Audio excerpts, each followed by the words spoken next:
3. Zondatech Ghana Limited, proudly assembled in Ghana, driven by excellence.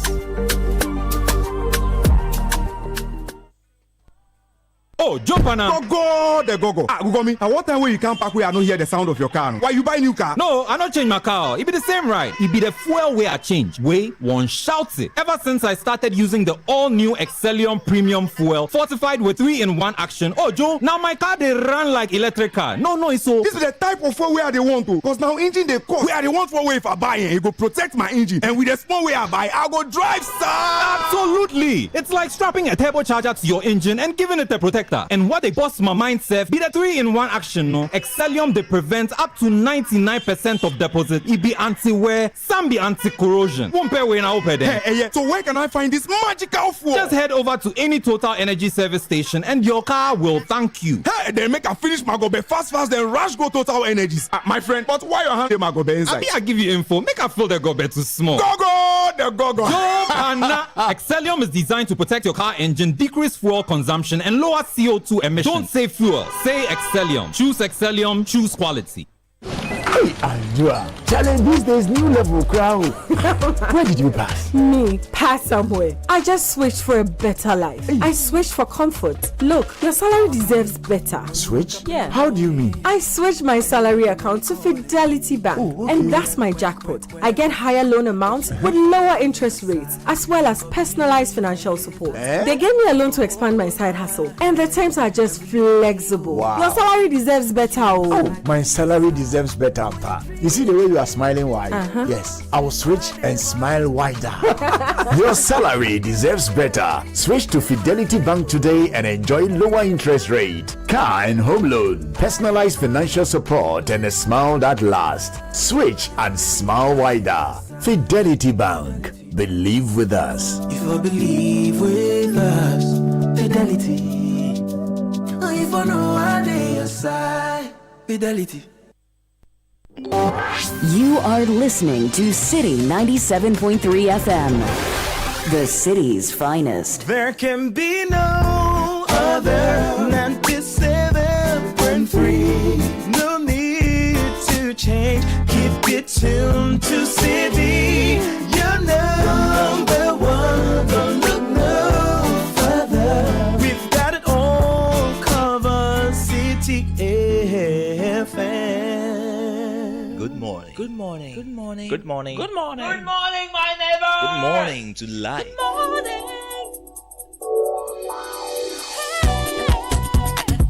morning. Music. Talk. Inspiration. In perspective. Express yourself. Good morning, my neighbor. Citi FM, your station.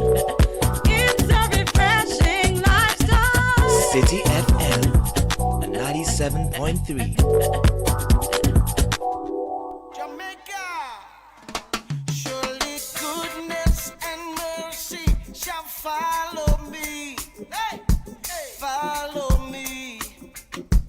All my days. Surely goodness and mercy shall follow me. Yeah, follow me. All of the days of my life.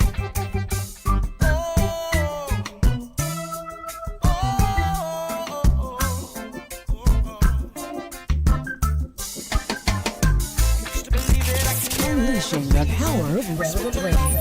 This is Citi 97.3. Didn't know that you would call me friend. Oh, but now your grace for me is ever chasing me. The possibility of ever letting go. And you're not mad at me. No, you're not mad at me. You're madly in love with me. You love me madly, madly, madly. Surely goodness and mercy shall follow me.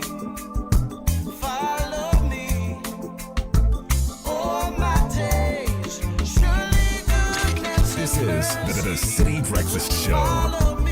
This is the City Breakfast Show. The city's biggest conversation. Days of my life. Oh, oh, oh, oh, yeah.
Israel Houghton and Sheville Franklin bringing us to 6:31. It's a rainy Wednesday morning all over the country. The rains being the ultimate quality test for most things in this country.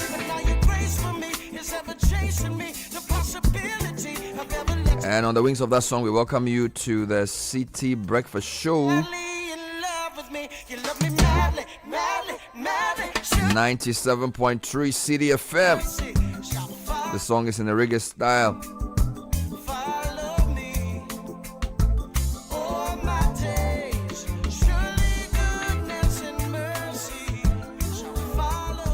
Thunderstorms with rain accompanied by moderate to strong winds will affect some places within the coastal, middle, and transition sectors amid the formation of misty or foggy conditions over parts of the forest and mountainous areas during the early hours of the morning or during the early hours of the morning. As the day unfolds, the sunny conditions alongside occasional cloudiness will prevail over southern Ghana. And from afternoon and into the night hours, rain-bearing clouds are expected to form and produce thunderstorms with rain of varying intensities over many places in southern Ghana.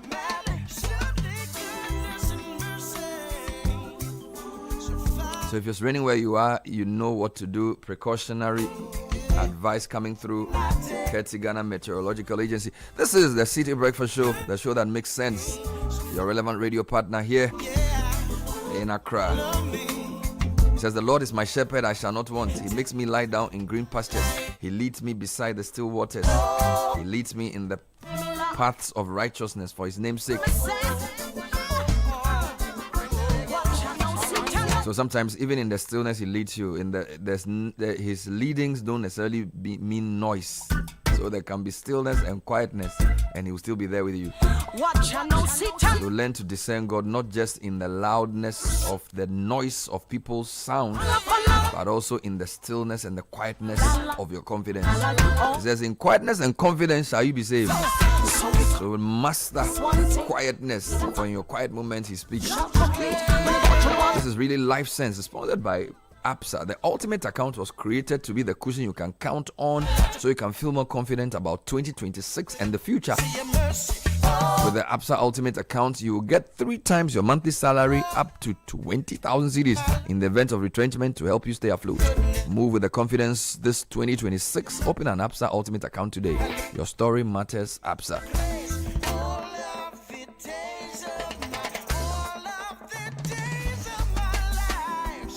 It's an interactive show. Let's hear from you. 054-998-6996 or 053-998-6996. Newspaper review segment brought to you by Zonda Tech Ghana Limited. From heavy-duty trucks powered by Sinotruck to premium SUVs and pickups from Great Wall Motors and Cherry. Welcome to Zonda Ghana Limited, your one-stop automobile shop. Proud operators of an impressive automobile assembly plant in Ghana. Some of our brands include light-duty Forlands and Sunny and Shantui construction equipment. Choose quality, choose locally assembled, choose Zonda.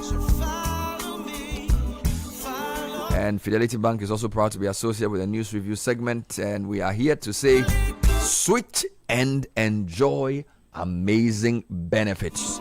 Lower interest rates, higher loan amounts, personalized financial support, and a smile that lasts. It's time to switch and smile with Fidelity Bank. Log on to fidelitybank.com.gh or call 0800 003 355. Fidelity Bank, believe with us.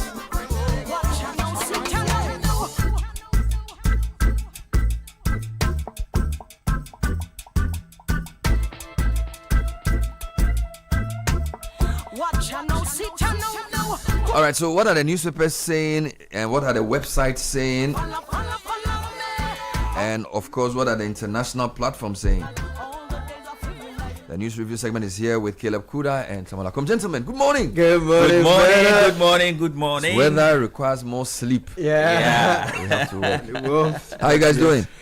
Very well. Yeah, very well. Sure? By the Having grace of good God. health, Yes, yes. yes. Wonderful. More energy. What are the papers saying this morning? So, Daily Graphic leads with President Mahama's visit to France, and on health agenda, Mahama rallies action against health threats, initiates move at Leon summit, and then oncology nurse launches initiative to improve cancer treatment and survivorship, and then engineers and planners wins Damang mine lease, and the other story is oil palm fund will create coherent ecosystem, boost supply, and this is the DBG CEO speaking. On the back page, ECG begins 24 million Ghana City transformer upgrading, so All that's right. ongoing. Okay, let me take you to the Ghanaian Times front page. Economist warns of price hikes. BOG insists all coins must be accepted. And then President Mahama makes it to the front page as well. President Mahama calls for urgent action to tackle rising global health threats. And MPP calls for swift passage of anti-LGBTQ plus bill. Daily Guide this morning, Damang mine goes to ENP, and then NPP slams Mahama over LGBTQ U10. Gomoa Easter Carnival delivers culture, music, and economic boom. There are other stories here as well. The Chronicle this morning, the mine story is also here. The mine tender, ENP wins the race, secures 93.15% to beat competitors. And then the LGBTQ story is also here on the front page. Minority accusing President Mahama of hypocrisy. And then gains in inflation control often come at a significant cost. The BOG governor, Dr. Johnson Isiama. The Herald this morning also leads with the ENP winning Damang mine bid with $500 million on-site experience and massive equipment ownership. Minority leader accuses government of giving juiciest contracts to foreigners. Gomoa Easter Carnival sparks tourism, trade, and cultural revival. Ghana's power stability under threat from expensive fuel choices. Untouchable Black Maria commander counting his days is the other story on the Herald. Gomoa Easter Carnival boosts local economy. That is also on the front page of the Ghanaian Publisher. And then detach politics from business. Minority telling all individuals. And then MPP pressures NDC on LGBTQ+. The new Publisher, Stop the Witch Hunt. Minority demands end to political victimization of Ghanaian businesses. Mahama nominates Ayamga as Bongo DCE.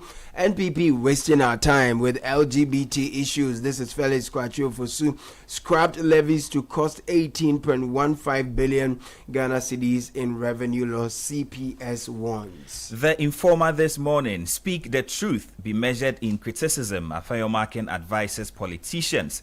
And then Sports Minister contradicts President in terms of the 2026 World Cup sponsorship for Black Stars funds. And then misuse of police insania. Authorities urged to investigate Asaman Kase liaison. The News Center, Anti-Fraud Center to track and stop digital fraud instantly.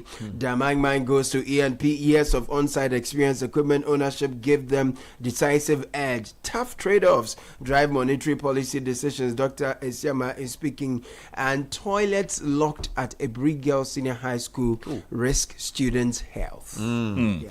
The Custodian this morning, Ghana to lose 18.15 billion cedis by 2027. CPS report will bring you the details of what that means. It's in relation to the abolition of COVID-19 and then the e-levies. And then minority urging individuals to insulate private businesses from politics. That is also on the front page of the Custodian. And then legal breach cost gold fails Damang lease coming in from the lands minister. And tender committee picks engineers and planners to take over Damang mine. The inside conflict of interest concerns emerged over planned $100 million exempt facility to Heath Goldfields. Reject flawed Bogoso Prestia mines inspection report by acting chief inspector. Stakeholders urge minister on Palestine. There are calls for global action over Israeli death penalty law. There are other stories here as well. The BOG governor has been speaking at the Co-Business Forum, and he is touting Ghana's economy on the front page of the Accra Times. Okay. And then minority also calling for support for indigenous businesses. And the Northern Region Minister holds Parliament Public Account Committee. Very final one from me. Daily Analyst this morning. Gomoa takes center stage as Easter Carnival draws thousands, boosts economic activities. Reject flawed Bogoso Prestia mines inspection. That story stories here as well. And TCDA, that's the Tree Crop Development Authority, clarifies role in rubber exports, says it does not handle invoicing. There are other stories here as well. The Ghanaian Point, Ghana holds up to 8 weeks of fuel reserves, NPA assures amid global uncertainty. And then Dr. Mahmoud Bawumia is visionary leader repositioning NPP for 2028 victory. Miracles Abuaje speaking. And then President Mahama applauds Julius Debre's leadership in expanding Kwewu Business Forum. All right, so let's deal Point. with the Economy Times and then the BNFC. So if you do the Economy Times and Caleb will do the BNFC. The Economy Times this morning, NPL risk cast shadow over Ghana's economic recovery amid BOG rate cut. And then S&P affirms Ghana at B- and B+ amid debt and economic restructuring. And also on the front page of the Economy Times, Ghana signals manufacturing ambition as Easter festivities blend culture with commerce. So BNFT has engineers and planners emerging top bidder for Damai Minders, according to the tender committee. And on sanitation, President Menangagwa tours the ACARP as Zoom Lion Geo Pomona sign MOU. On the economy, we are told inflation fight costly, but outlook eases for 2026. And on export, fixed export value leakages or face CD pressure. This is Joe Jackson's warning. Let me take you online for a few more stories. So the lead story on citynewsroom.com is how and why EMP secured the Diamond Mine lease. The Minerals Commission describes the process as transparent and merit-based. In other headlines, governments must reinstate e-levy and betting tax to raise revenue, according to a tax analyst. We don't like.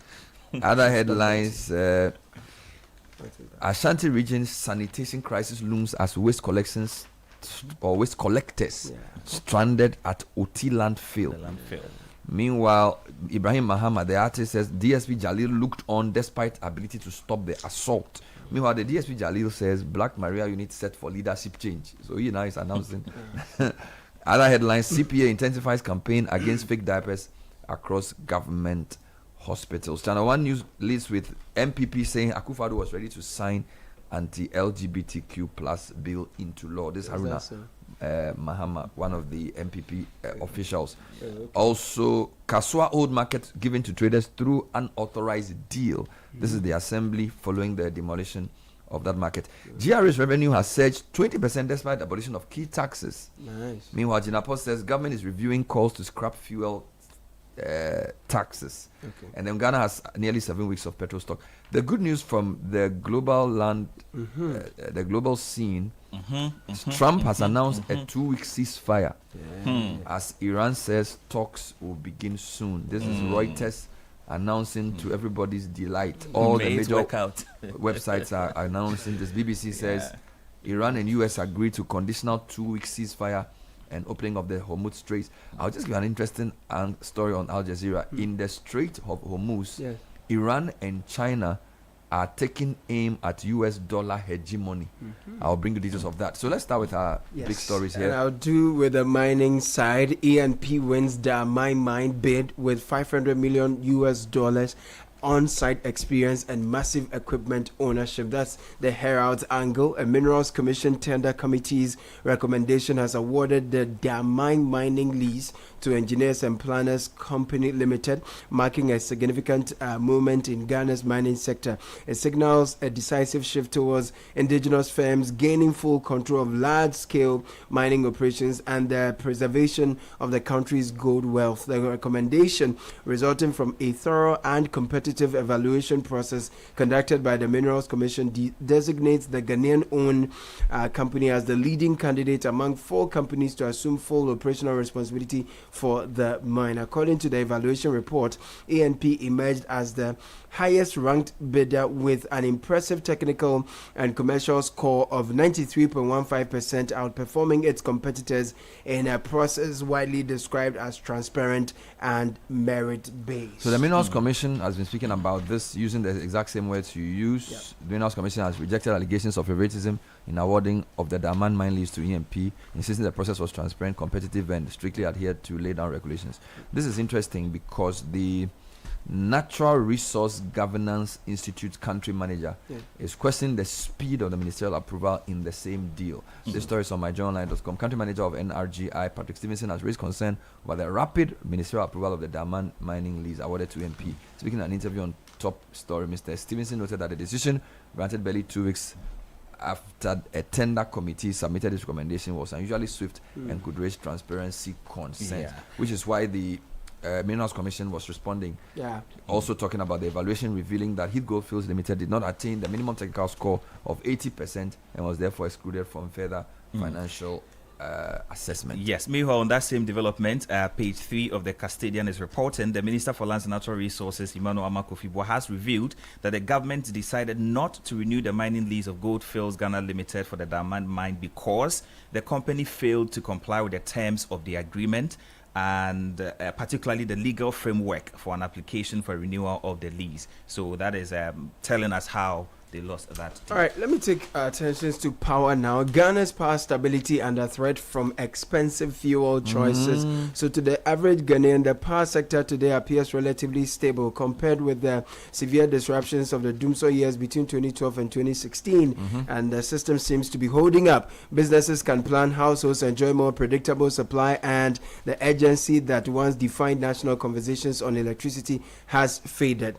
Now, we are told that the intention over time, Ghana invested significantly in building a gas-based power system. Development from the Jubilee Field, 10 Field, and Sankofa Jinyame Field transformed domestic gas availability. Now, it goes on to say that liquid fuel procurement has evolved into more than just an operational necessity. It represents a commercial ecosystem characterized by large contracts.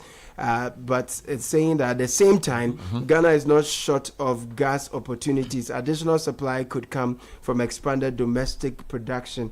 But I think the thrust of the story is basically saying that while that diversification is good, happened, the cost of fuel is the real issue. And that fuel is what powers the power plants. And speaking of fuel, the Minister for Energy, John Jinapo, is saying government is reviewing calls to scrap fuel taxes because, as you know, fuel prices have gone up following all the issues in the Middle East. So government says is re-engaging relevant stakeholders to review growing calls for the scrapping or reduction of fuel-related taxes amid rising public concern over petroleum prices at the pumps.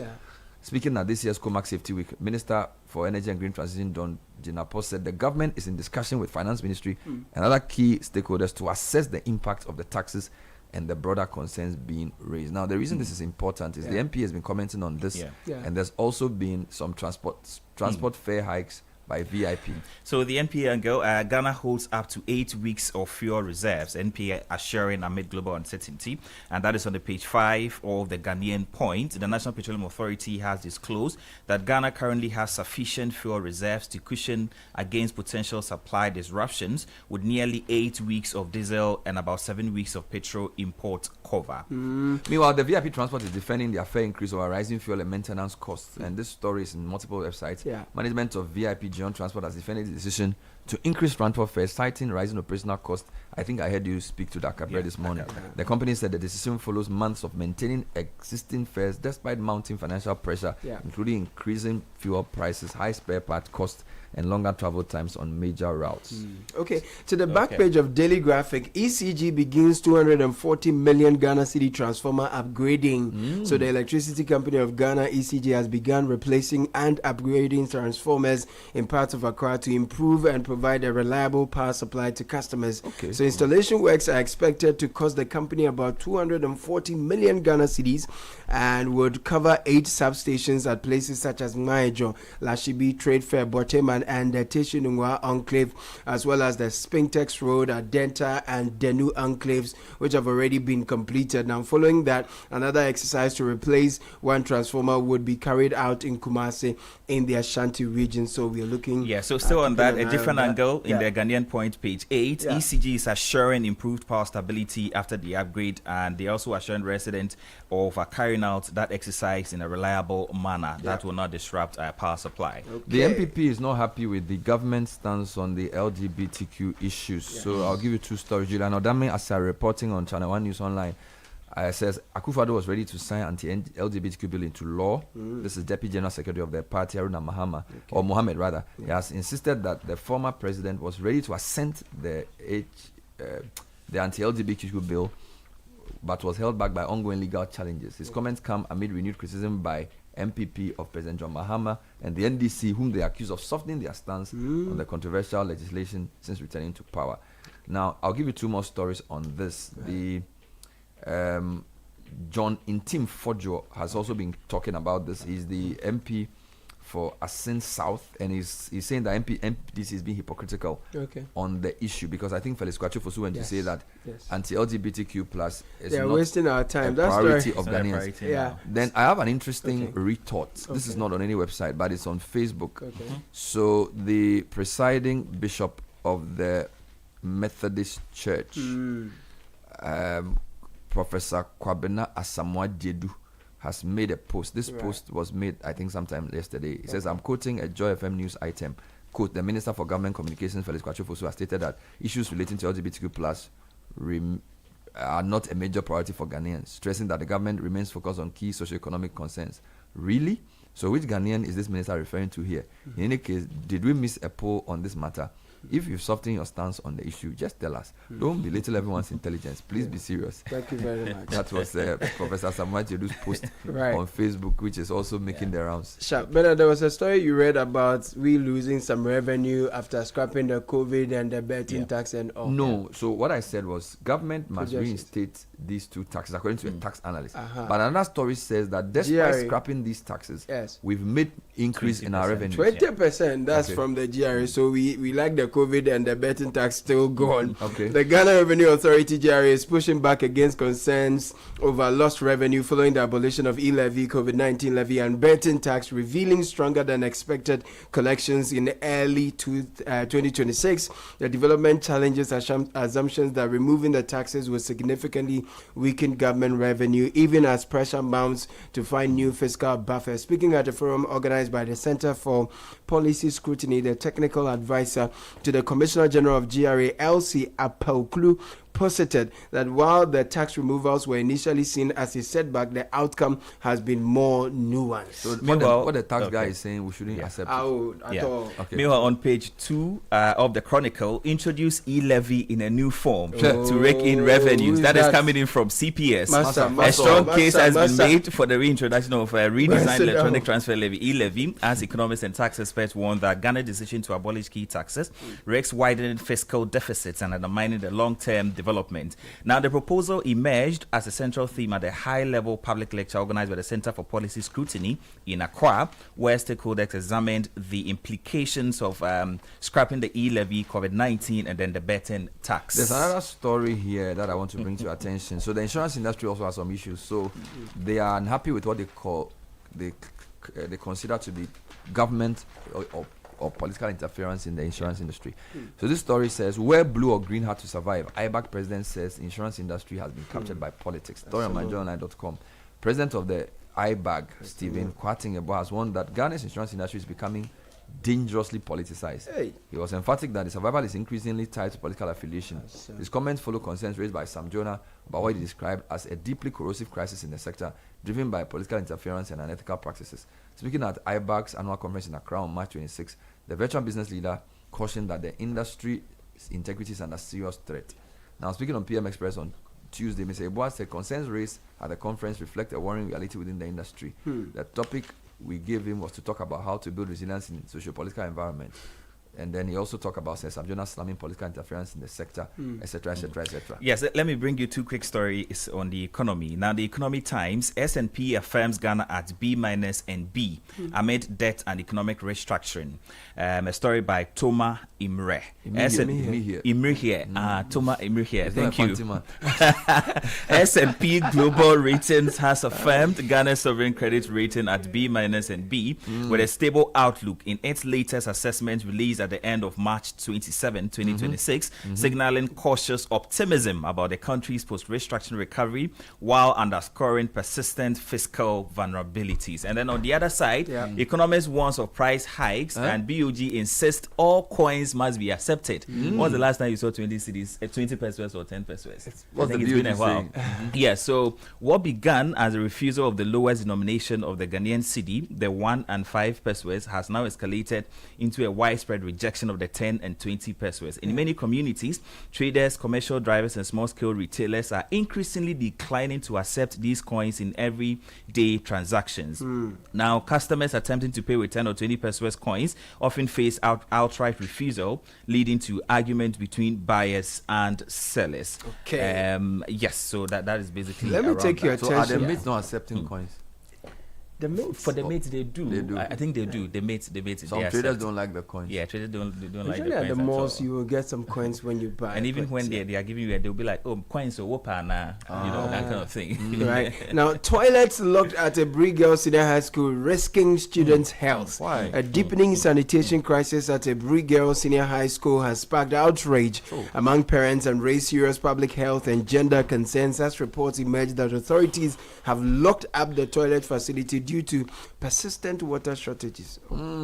The situation, described by sources close to the school as dire and worsening, is said to stem from erratic water supply, leaving the institutions without running water for days at a time. Now, in response, the management is reported to have taken the drastic step of shutting access to toilets, effectively leaving hundreds of adolescent girls without basic sanitation. Parents who spoke on condition of anonymity for fear of victimization of the awards painted a disturbing picture of life inside the school under these conditions. Let me take you across the continent. Heavy rains killed 29 and caused widespread damage in Angola. And this is the Luanda and Benguela provinces, according to the Civil Protection and Firefighters SPCB. The storms caused widespread destruction, including the collapse of 114 houses and damage to several others in Benguela. 4 vehicles were swept away by the waters in Luanda. 6 people were reported dead. One got missing. Still in the African continent, there's a fuel crisis in Kenya, and the president is vowing to dismantle what he calls oil cartels, and he describes the fuel crisis as artificial. So President William Ruto vowed a firm crackdown on oil cartels in the petroleum sector of Kenya as investigations intensify into an alleged artificial fuel shortage that has rocked Kenya's energy industry and triggered the arrest and resignation of top officials. The authorities investigated allegations that senior officials manipulated fuel stock data to create a false supply crisis. Like they are looking at the Middle East. You know, and so and then in the Middle East we have some good news finally, where Iran has accepted a ceasefire after President Trump says the US will pause bombing for 2 weeks. Trump's ceasefire has been met with caution due to Iranian distrust of the US government.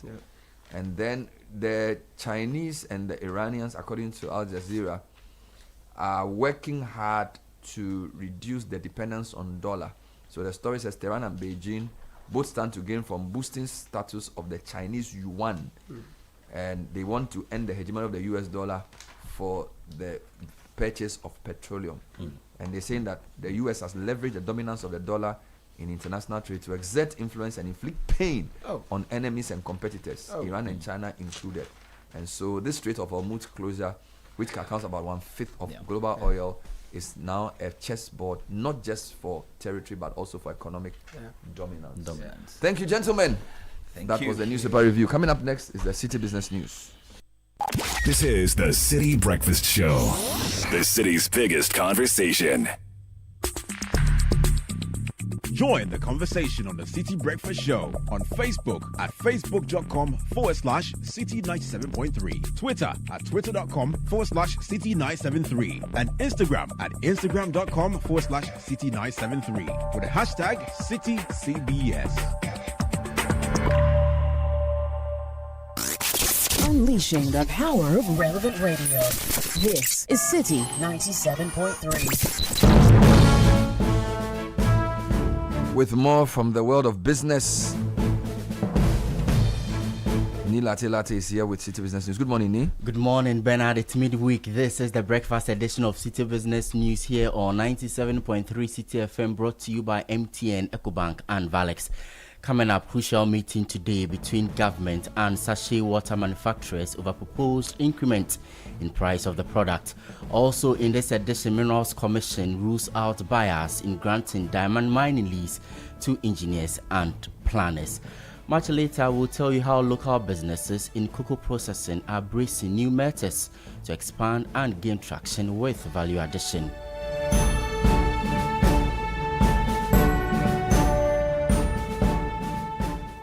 I am Neil Lati. Thanks for joining us. Details of our stories now.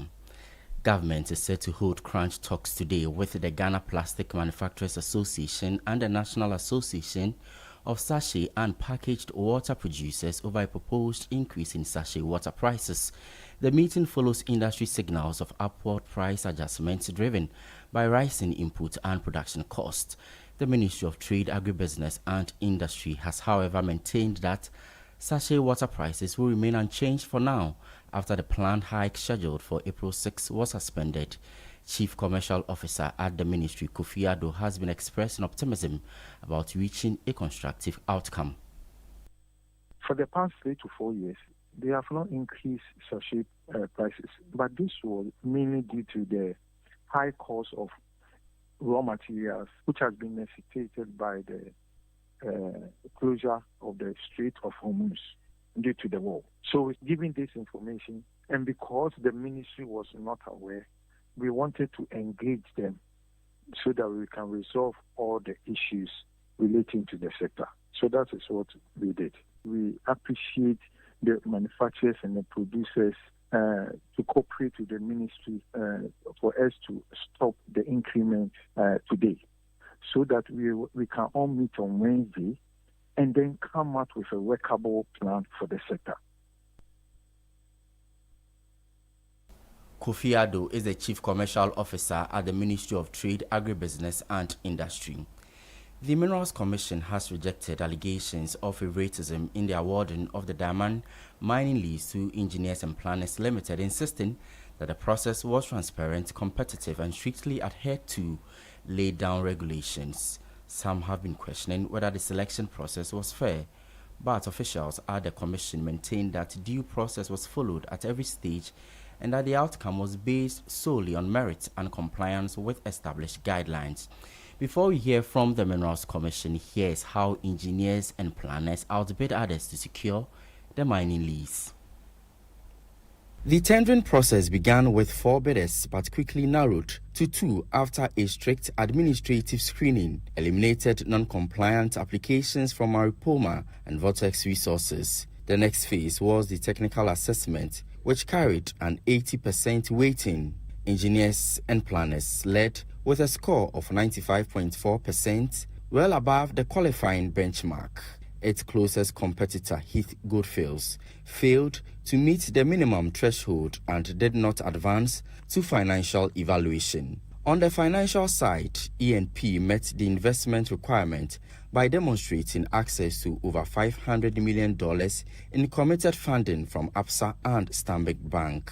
This satisfied the capital threshold for mine, redevelopment and life cycle extension. The outcome of the tendering process is a structural transition in the country's mining sector toward performance-based concessions and increased indigenous participation. It reinforces a policy direction that prioritizes capital-backed local operators capable of delivering technical efficiency at scale while tightening compliance standards for market entry. Over the short to medium term, it is expected that this could 1.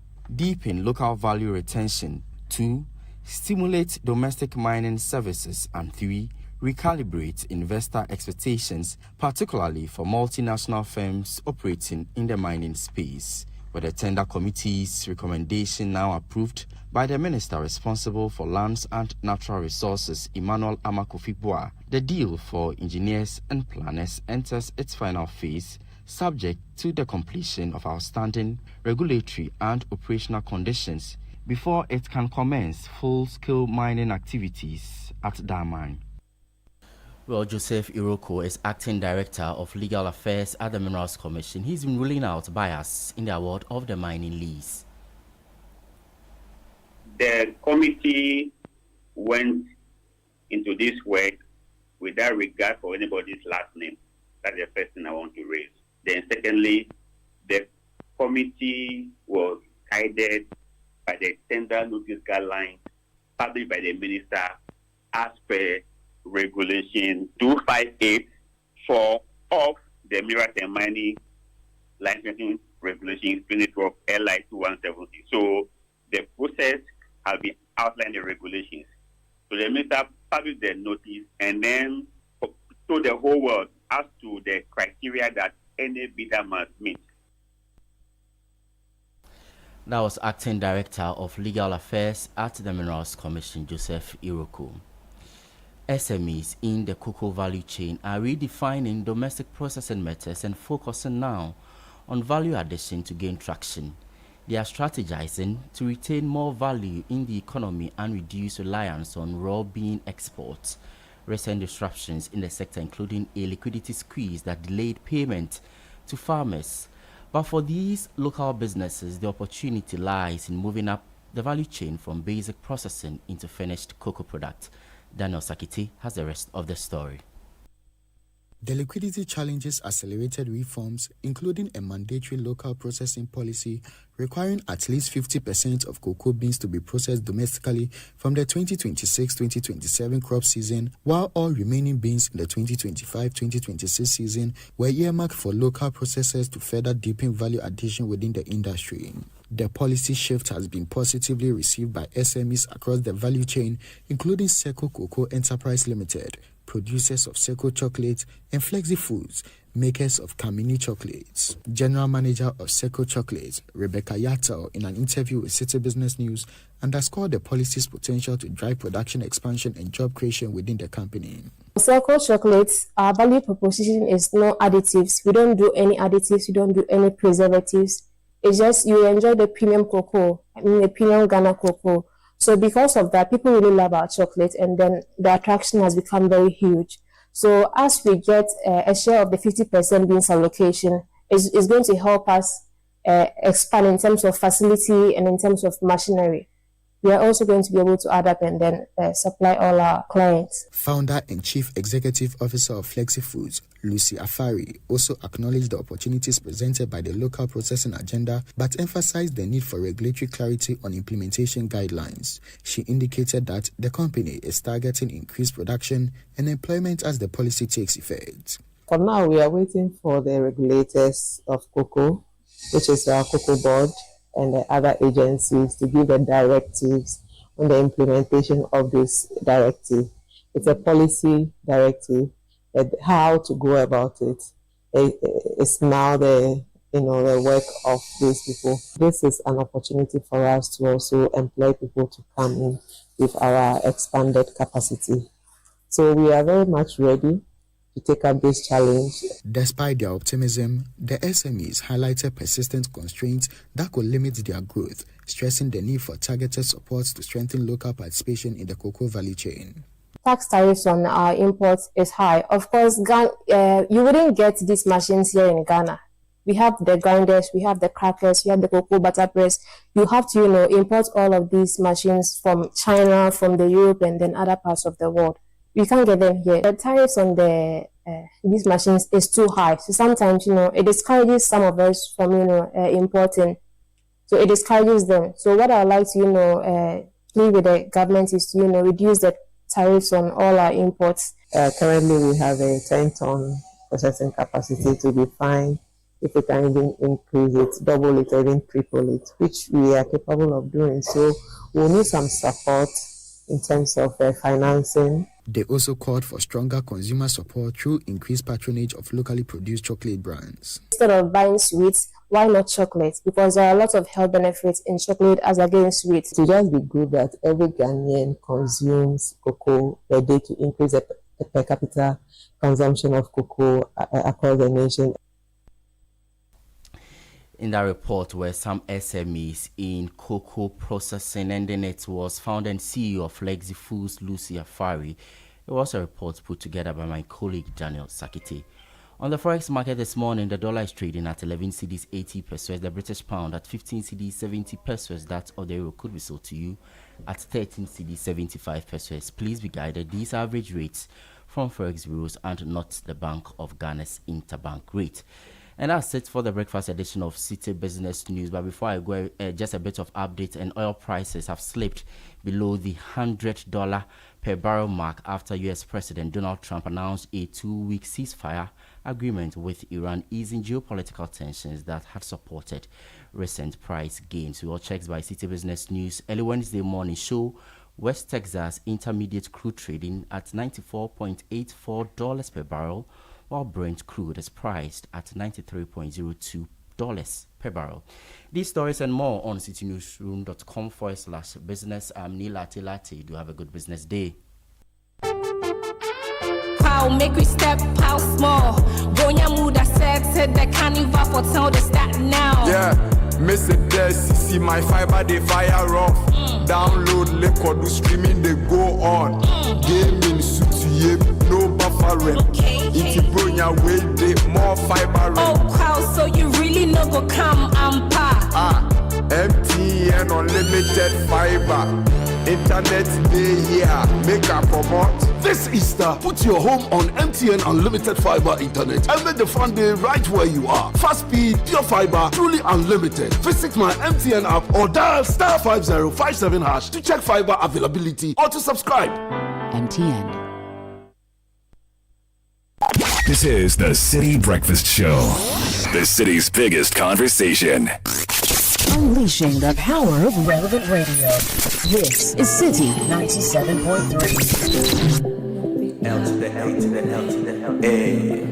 Nila Telate just gone by with the breakfast edition of the Citi Business News brought to you by MTN. Yes! Help me make I know the top much. If you have been wanting to switch to an eSIM, in that digital SIM that's built into your phone so you don't need a little plastic card, now is your time. MTN has flipped the script and you can literally set up your eSIM yourself right from your couch. No queues, no waiting, no ticket. You just open the My MTN app, follow the steps, and you are live. It's the ultimate life hack. So grab your phone, download the My MTN app if you haven't already. Skip the queue today. There. Bring all the Joy-Con. Gabby Affairs here with Kickoff. That's brought to you by Polytank. If you've not gotten your Sumo Super yet, you're missing out. People enjoying 10% off the premium multiple layer Sumo Super Tank. You will save up to 1,000 or over 1,000 Ghana cedis when you visit any Polytank outlet today and ask for the Sumo Super. So get it for your project, your home, your business, and keep life going. Polytank does not request for Momo payments online. Polytank is always the best. Quickly before Gabby comes in with what's happening in the world of sports. If you are tired of the Accra hustle and traffic, take a quick escape to the cool, peaceful mountains of Ebri and Biposo Wellness Resort. Whether it's for business, a weekend break, or pure relaxation, Biposo gives you calm, comfort, and fresh mountain air. Especially with these rains, I can only imagine. It's a perfect place to rest and reset. And guess what? It's only 30 minutes drive away from Accra. So hit the road. Before you do, visit biposoresort.com to book. Call 0200 55 7699. Biposo Wellness Resort. Peace lives here. Managing your church or ministry requires a banking partner that truly understands your mission. Zenith Bank Ghana introduces the Zenith Church Premium Account. It's tailored financial solution for churches and ministries. So enjoy free Sunday cash pickups, loans at concessionary rates, full cash management services, and expert investment advice for your ministries. Zenith Bank handles your church's finances while you focus on transforming lives. Sign up for the Zenith Church Premium Account today. 054-2000-111. Visit any of our bank branches nationwide and sign up. Zenith Bank, absolutely in your best interest. Ladies and gentlemen, Gabby Affairs here with Kickoff.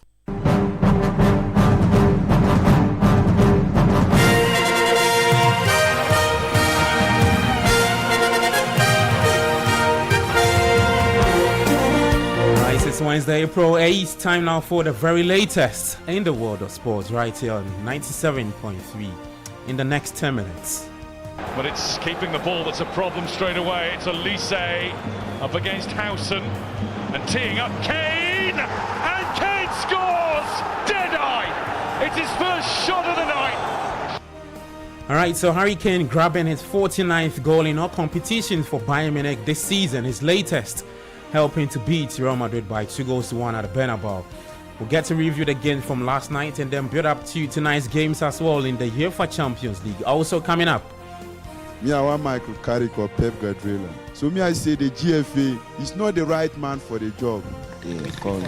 Walid, the former Morocco coach. Based on his performance for the Morocco coach team last year or last season, after their final to the AFCON, they were not able to win. All right, so pressure is mounting on the Ghana Football Association to name the next Black Stars coach with just 64 days to the 2026 FIFA World Cup. All of that coming up, plus some other updates right here on Kickoff. Kickoff is proudly brought to you by Polytan Ghana. All right, so many thanks for joining me. I'm Gabriel Fer. Let's start off with the Black Stars, and with just 64 days to the start of the 2026 FIFA World Cup, Ghana's Black Stars remain without a head coach following the dismissal of Otuado, a decision that now marks exactly 7 days yesterday. Now, since his departure, several names have been linked to the vacant role, with the Ghana Football Association Executive Council meeting early on Tuesday to finalize on who will lead the team into the tournament. Here is more. Well, less than 70 days to the start of the 2026 FIFA World Cup. The conversation around Ghana's Black Stars will typically center on how far the team can go and whether it has the quality to progress beyond the group stage of the upcoming tournament. Instead, the focus has shifted to who will take over as the next head coach, whether a local or an expatriate. To calm growing concerns, reports on Tuesday indicated that the Ghana Football Association Executive Council had met to deliberate on who will lead the team to the tournament, with an announcement expected by the end of the week. Several names have already been linked to the role, including Joachim Löw, who guided Germany to victory at the 2014 World Cup. However, former Sports Minister Edwin Nilante van der Poel has expressed a preference for an African coach to lead the Black Stars. I will advocate that we look for a very, very experienced hand just to take us to the World Cup. Okay. After the World Cup, let's sit down now and come and look, do a at the real state of affairs of the Black Stars. What do we want to go?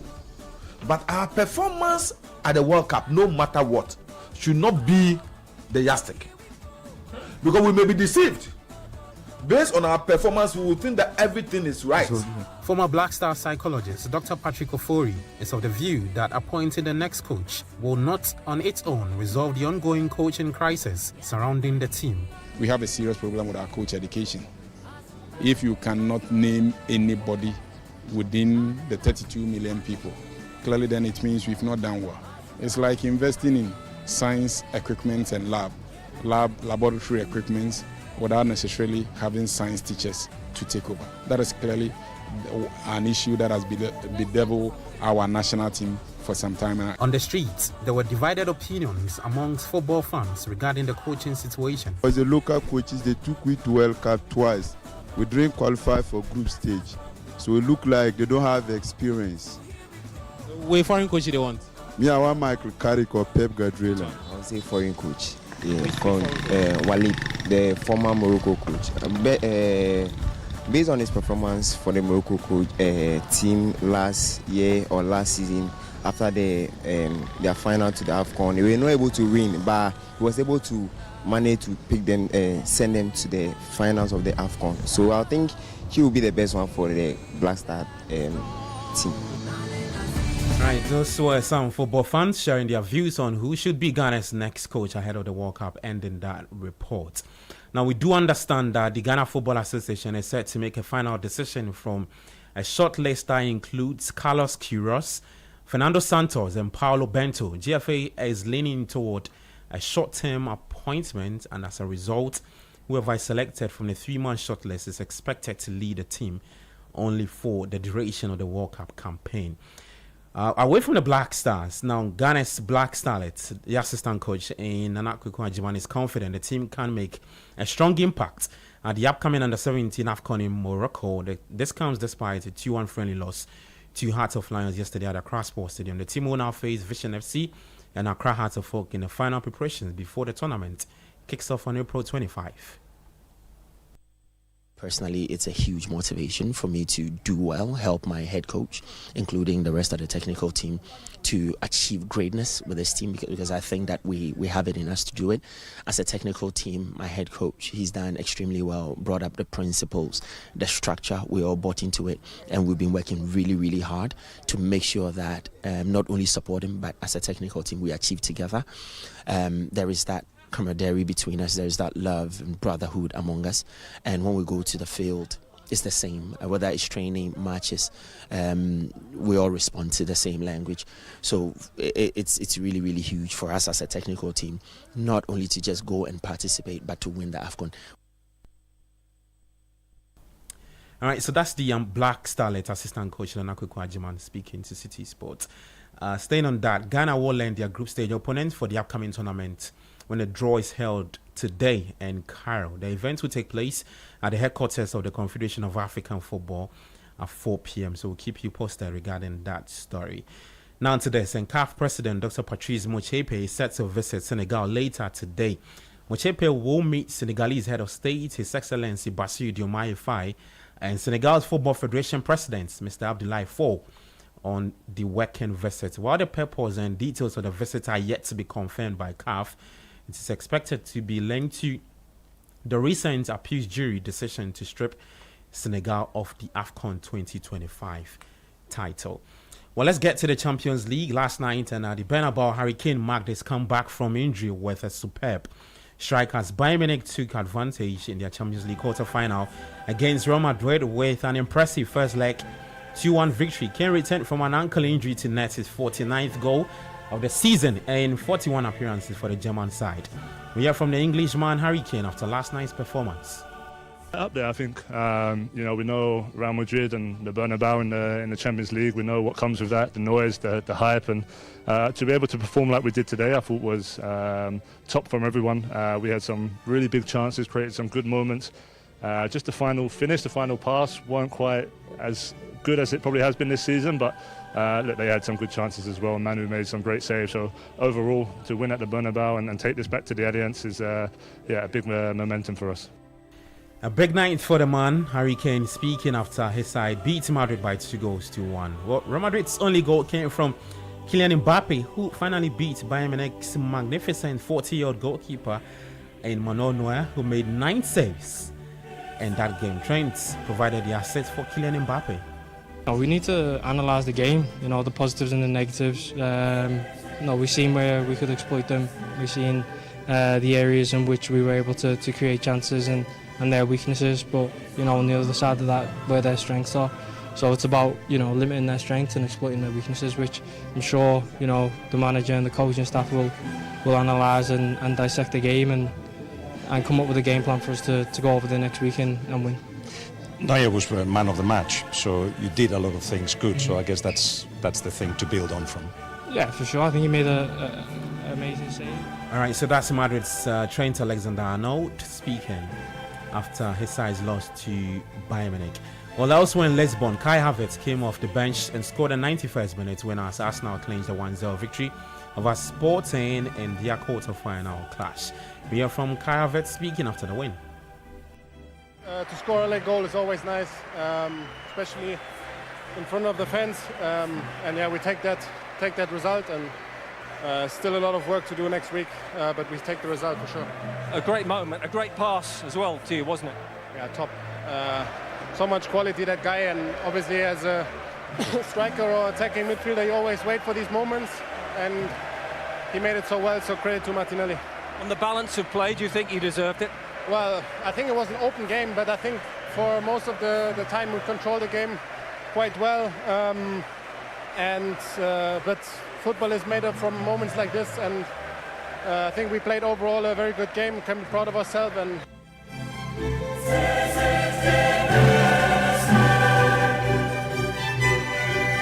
all Alright, so that's Arsenal's Kai Havertz speaking there. Arsenal's win over Sporting CP last night means that the Premier League will have at least 5 teams in the Champions League next season after securing a European performance spot for the second straight year. Although only 5 clubs made it through to the quarterfinals, coefficient points gained through the league phase has put England in a very strong position. So UEFA awards an additional place to the 2 leagues with the best overall performance across the 3 European competitions.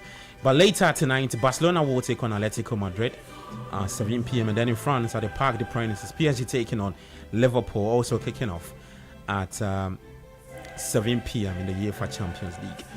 But before we go, let's bring you our World Cup facts of the day with just 64 days to the 2026 World Cup. Did you know in 1930, the first ever World Cup final had a bizarre start?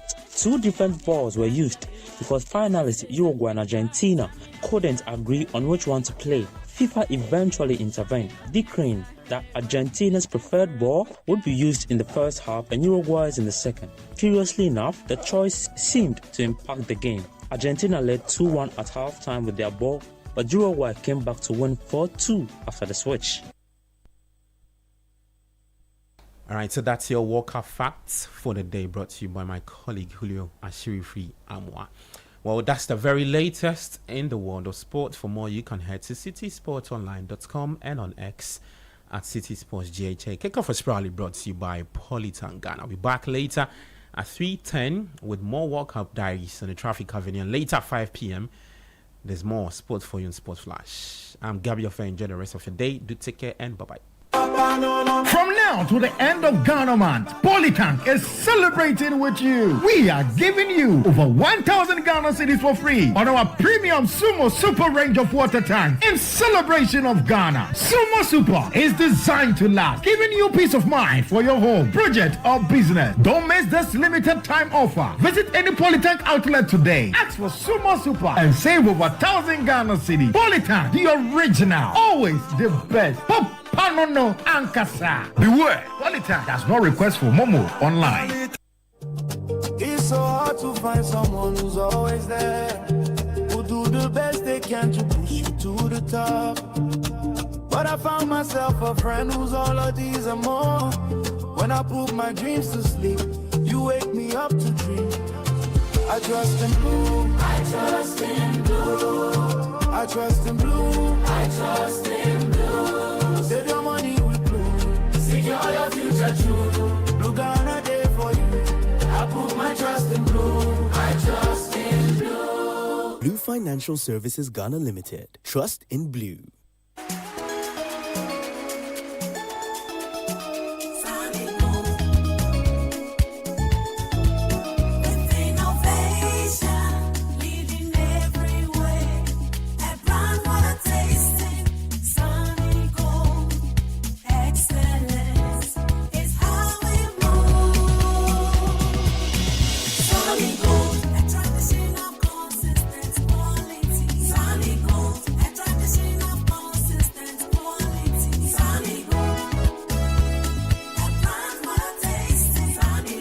Sunny Gold Brown Sugar, available in a shop near you. Sunny Gold. Wakashi. This advert is FDA approved. Welcome to Max Buy. Hey Jerry, this is your phone. What is this? Babe, relax. Today is the day I turn water into wine. We're in the promised land. Max Buy is here to save us, okay? You're welcome to Max Buy, Ghana's #1 electronic retail store. How may I help you? You know, my queen deserves the best. Show me your top gadget here. At Max Buy, we've got it all. Mobile phones, smart TVs, air conditioners, kettles, microwaves, blenders, and more. Babe, imagine our anniversary selfie with this Techno Camon 30S. Everybody would think that we are Ghana's Jay-Z and Beyonce. Power couple, papa. Call us on 054-401-9552. With over 40 shops nationwide, flexible payment plan, online shopping, and home delivery.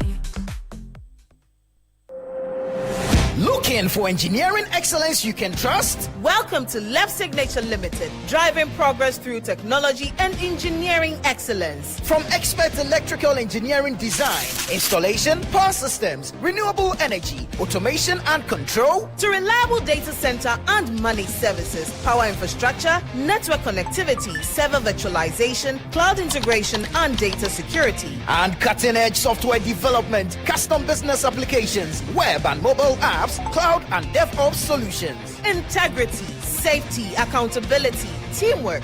That's the Left Signature promise. And now, introducing the Left Power app. Request for our services anytime, anywhere. Available on the Play Store, App Store, and on the web. Ready to power your success? Choose Left Signature Limited. Visit www.leftsignature.com. Call +233 256 111 811. Left Signature Limited. Engineering excellence for a connected future. Join the conversation on the Citi Breakfast Show on Facebook at facebook.com/Citi97.3, Twitter at twitter.com/Citi973, and Instagram at instagram.com/Citi973 with the hashtag CitiCBS. The Money Matters segment is brought to you by Petra. Petra, achieve more. Welcome to the Money Matters segment with Petra. Let's be honest, money stress is real. It doesn't always show on your face, but you feel it. You're smiling outside, but inside, you're doing calculations. Rent, school fees, fuel, groceries, and everything else. And when your finances are not clear, sleep doesn't come easily. Sometimes what you need is not more money, it's a plan. When you know what is coming in, what's going out, and what you're building towards, the pressure reduces. At Petra, we help you structure your finances so you can breathe again. A financial advisor is ready to talk with you. Dial *447 *70#. Let's do life together. Petra, achieve more. The Money Matters segment was brought to you by Petra. Petra, achieve more.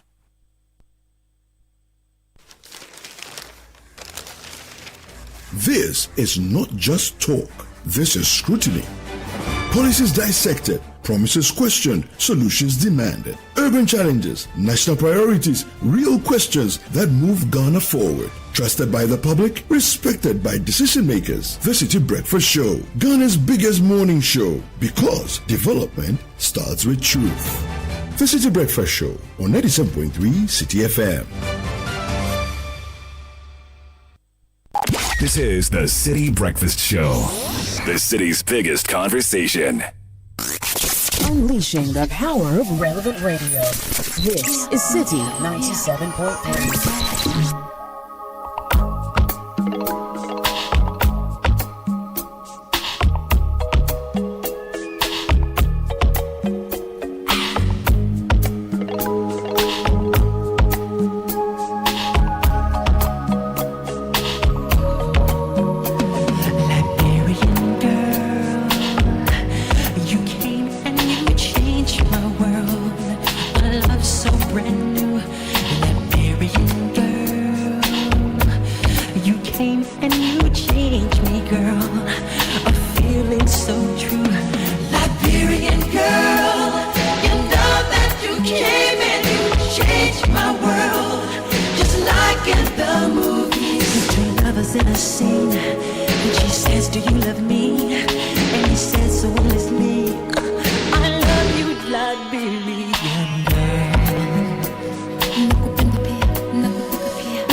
Precious than any pearl.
7:35 on the City Breakfast Show.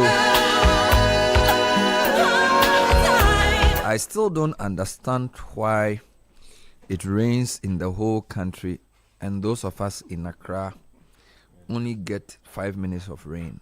And I really think that we need to talk about this issue. Kakra, I have a weather platform that I'm part of. And every morning we go, like people talk about what's happening. So they give the forecast for the day. Now the map they show indicates there's something called the 24-hour impact-based forecast for Ghana, which then gives you various grades. So for example, if you have green, it's generally cool. Yeah. And green could be A, B, C, or D, where A is low likelihood of impact and low impact. If it's on I, it means high likelihood, high impact. So this morning, so basically the orange color, the redder it gets, the more serious it is, right? The greener it is, the better. Yellow is a honey hole. This morning, the forecast has the whole of southern Ghana, E, so medium likelihood, medium impact of risk of flooding or risk of storm, whatever. Right, and then it's supposed to be raining in the Volta region, in the Bono region. It's virtually raining the whole south of Ghana. It's not raining here in Accra, at least not in the Accra that I'm sitting. You know, on Thursday it rained so much at Nanakrom. Yeah. When there was nothing happening here. Yeah. You know, so I'm asking myself, and you know, when I was very young, I did geography. And then they taught us something called the Accra Lome Dry Zone. Yeah. And the idea was that Accra towards Aflao, because of its alignment and the way it was, there were many factors, but it was an anomaly because most coastal areas from Sierra Leone, Liberia, Ivory Coast, Axim, it's a lot of rain. Axim has the most rain. And then even up to Salt Pond. But they said that there was an anomaly between Accra and Lume. But this anomaly is too serious. Because how can my jaw be flooding and we here in Tesano will not get anything, Adabaka will not get anything? Yeah. You know? And I'm not sure whether it's just a cutting of the trees or whether it's the way the coast is aligned. I don't understand. Because when you go beyond Lume, it rains again. So you see, it rains from Sierra Leone coast, comes to Ivory Coast, Liberia, Ivory Coast to Axim. Then it turns from Accra to Aflao. When you go back to Western Nigeria, it rains again. So I don't know whether it's, and I don't think we've cut more trees than the other people there. I don't even understand. So Caleb, you did geography. Yeah. And you did very well in it. So I want you to call somebody from your department. You know, we did climatology. Yeah, this is more climatology focused stuff. So I want you to. Who taught you climatology? Do you remember? I don't remember. Okay, but we find somebody from your department to explain to me why parts. And then what even worries me is that I have somebody. I don't know if you'll be available to explain it. Alexander Berima will be on. And it disturbs me because it's not as if I want the rain to fall, but at least things to be a bit cool. You know, because on Monday it was very, very hot. You get it? It was very, very hot on Monday when we went to Ekwam Krum and went through what's the name of the prison? Osam Krum. We passed through Ekwam Krum. Yes, Ekwam Krum, went to Osam Krum. You know, it was very hot. So when we're talking to the prison officers, it was extremely hot.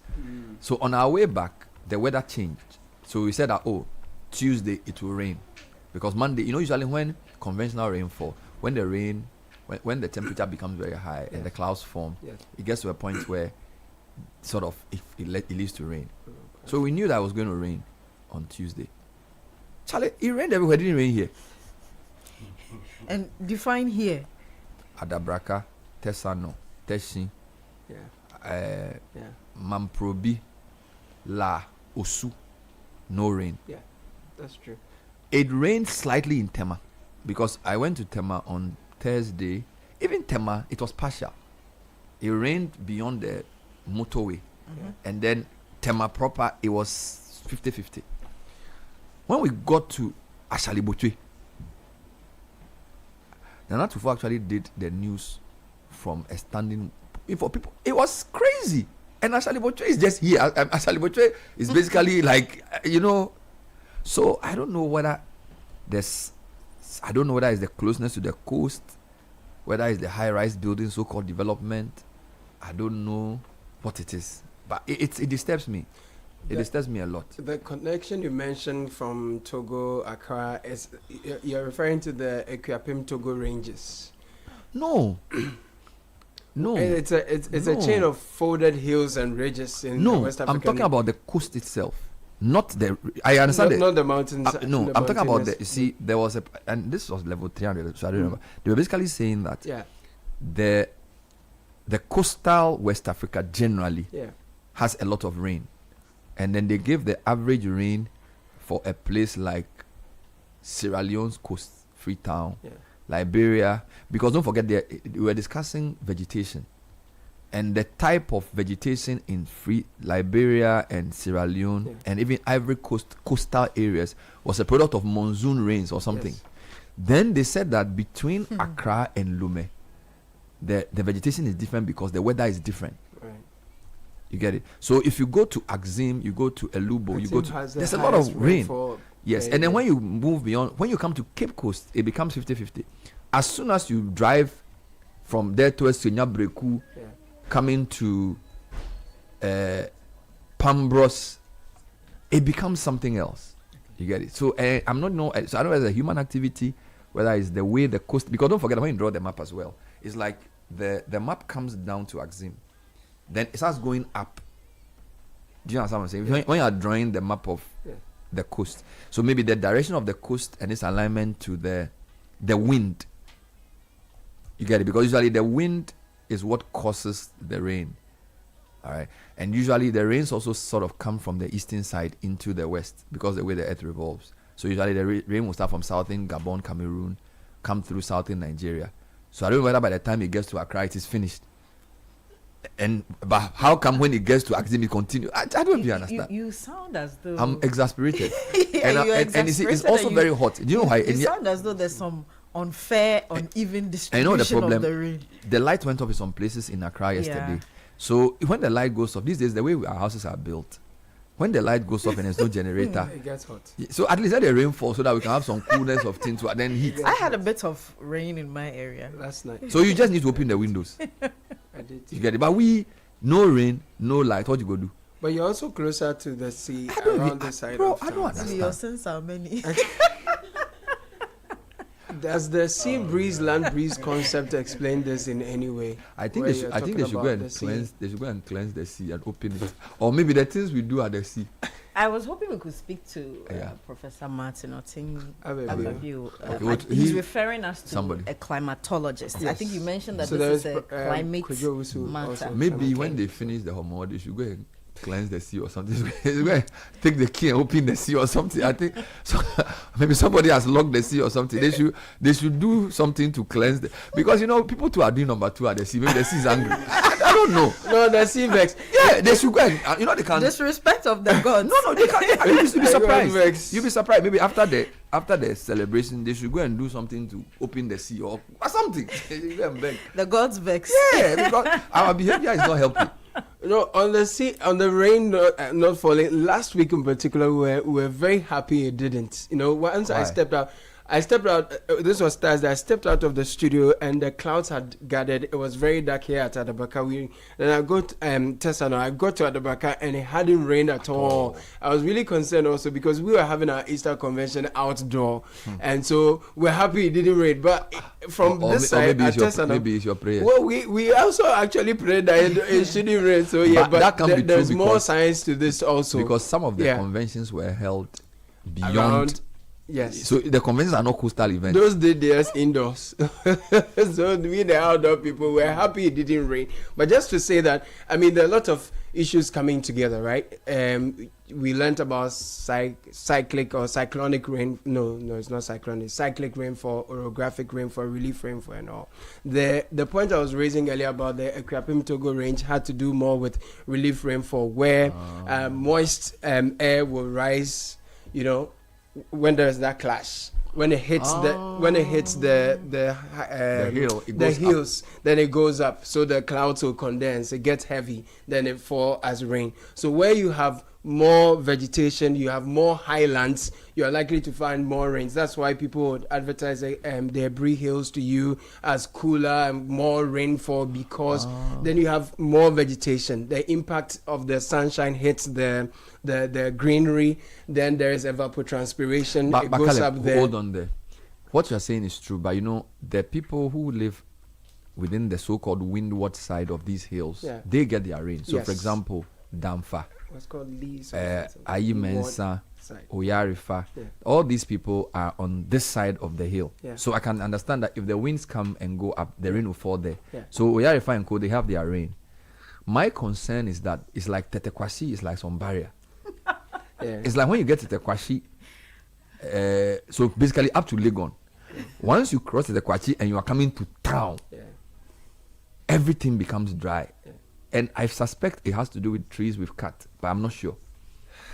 You know, because it's difficult. Yeah, the parts of mountains that experience less rainfall is called the leeward side. I'm sure you remember that from the geography thing. So they're saying basically that the leeward side of mountains or islands often experience less rain and more sunshine because the windward side blocks the moisture-laden winds. But we are far. The reason I'm saying that, what you're saying is related to places close to the hills.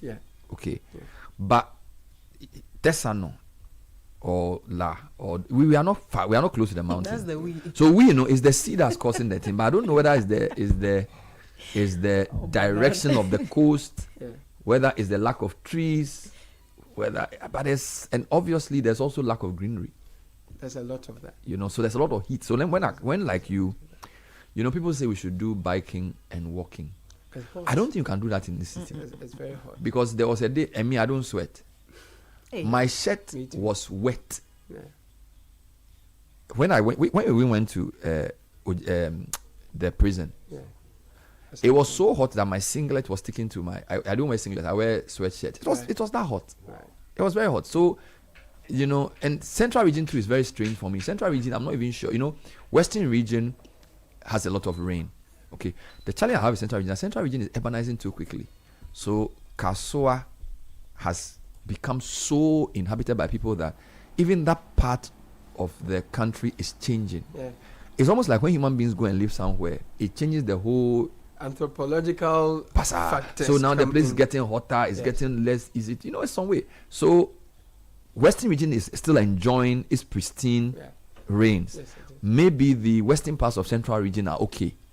But when you pass Winneba, and you from Winneba to Kaswa, there, no, it's becoming like Accra. And it's not a good thing. We don't talk more of climate change and global warming, but all these things also come together on a global scale to distort our weather patterns. You're talking about the melting of glaciers so that sea levels are rising. It's causing a lot of tidal waves, as we've seen. You know, most beach fronts are. We've lost a number of these because of the activities of huge industries. The release of fumes. It's distorting the ozone layer. All those conversations are things also that compound the whole weather patterns and changing things. I think in the last couple of years we talked about the rain pattern delaying. I mean, when we're expecting rains ordinarily for farmers to grow their crops, it didn't rain, and when we didn't expect rains, so there's been some disruptions. We don't even know the rainy season anymore. Like you can't again, when I was young, I knew that the season is off. Yeah, you know, they'll tell you that there's a major and a minor rainy season, and they'll actually tell you. I think it was, and it's even true for southern and northern. Yes. We were told that March was the hottest month, August was the coldest month, and the rains usually start in May, August and end by late July, and there's a minor rainy season September-ish. And then Hamatan usually comes in by November into January. I don't remember the last time I saw Hamatan. The patterns are changing. Properly so called. I don't remember the last time I saw it. You know, so climate change is real, but I feel like we don't even discuss it, and it's such a this is a thing. We feel like it's a secondary issue because we want food to eat, but they forget that climate change can affect whether you get food to eat at all. The impact, yes. That's the issue. I mean, I I don't like geography because I don't understand it. It's too vague. So the conversation you guys are having, media, I'm not enjoying. I think the cartography and the climatology. What did you do for? I did geography in basic school, and that was it for me. What do you do? The part I hated was the contours. Yes, where you have the rope. I wanted to draw, creative things, not contours. But geography, you that's draw. just by the way. You draw. No, I draw, but it's not contours from round thing every day. Why they area, something. So wait, what combination were you giving? What combination general arts were you given? No, I didn't do general arts. I did home economics in Holy Child. I'm talking about this is basic education. So you didn't do geography at all? No, I did geography as part of what do they call that thing? Social studies. I didn't like those. Geography is a very good subject. No, Physical, it's too, regional, and then mapping and cartography. Vague. It's not. It's Your vague. teacher was bad. I won't blame my teacher. Maybe I was a bad student. Geography. But I think that Bernard. You can't slander geography like that. I think that what if you had gone through the hands of discussing, Ni Amonkote, Mr. Joe Puni, let's say my interest was not geography, I guess. Patti Asan. I mean, these are legends. These are geographical legends. You cannot. I can't sit on air for you to slander geography like this. No. It's just me and my relationship with geography. Maybe I mean that's not my interest. Kote was very conk. Yeah, right. Maybe she did experience Kote, but to be honest, I want to make a point because you guys are talking about climate change, etc. Okay, and consistently we've had conversations about the planning of our cities, so that the ideal situation, if we were planning, okay, we would take cognizance of some of these forest or what do you call it? Forest cover. So I don't even know the expressions. The green belt to plan our cities. Like you are talking about Kaswa. Obviously, we didn't plan Kaswa. If we appreciated the geographical impact of that space, then we won't have this urbanization, so-called, where we just put up a lot of constructions. Perhaps their impacts, they will be blocking some kind of movement of the air or not, and there goes my geography. And you know the other problem I have? We've been planting trees, at least from the previous government, and this new government, they all say they've been planting millions of trees. I want to know where the trees are. I don't know whether they plant them in the forest areas, because I felt like, you see, Ras Mubarak came on this show and said he went to many African countries, and he can tell you that there's greenery. They are greening Benin. You can see it. He said when you go to Senegal, there's evidence of greening. When you go to Rwanda, you will see it. Now, the Zimbabwe president came to Ghana. Drive from Independence Square to Adenta. Use our main median. We've rather cut trees. I'm not sure I'm seeing Independence Square if there's no tree there. It's so hot and dry from stadium area. If you are green Ghana, don't you think it will make more sense to say let's start from the coastal area? When I drive on the Liberation Road, are there any proper trees? I'm not sure. I get your point. So I don't see any trees.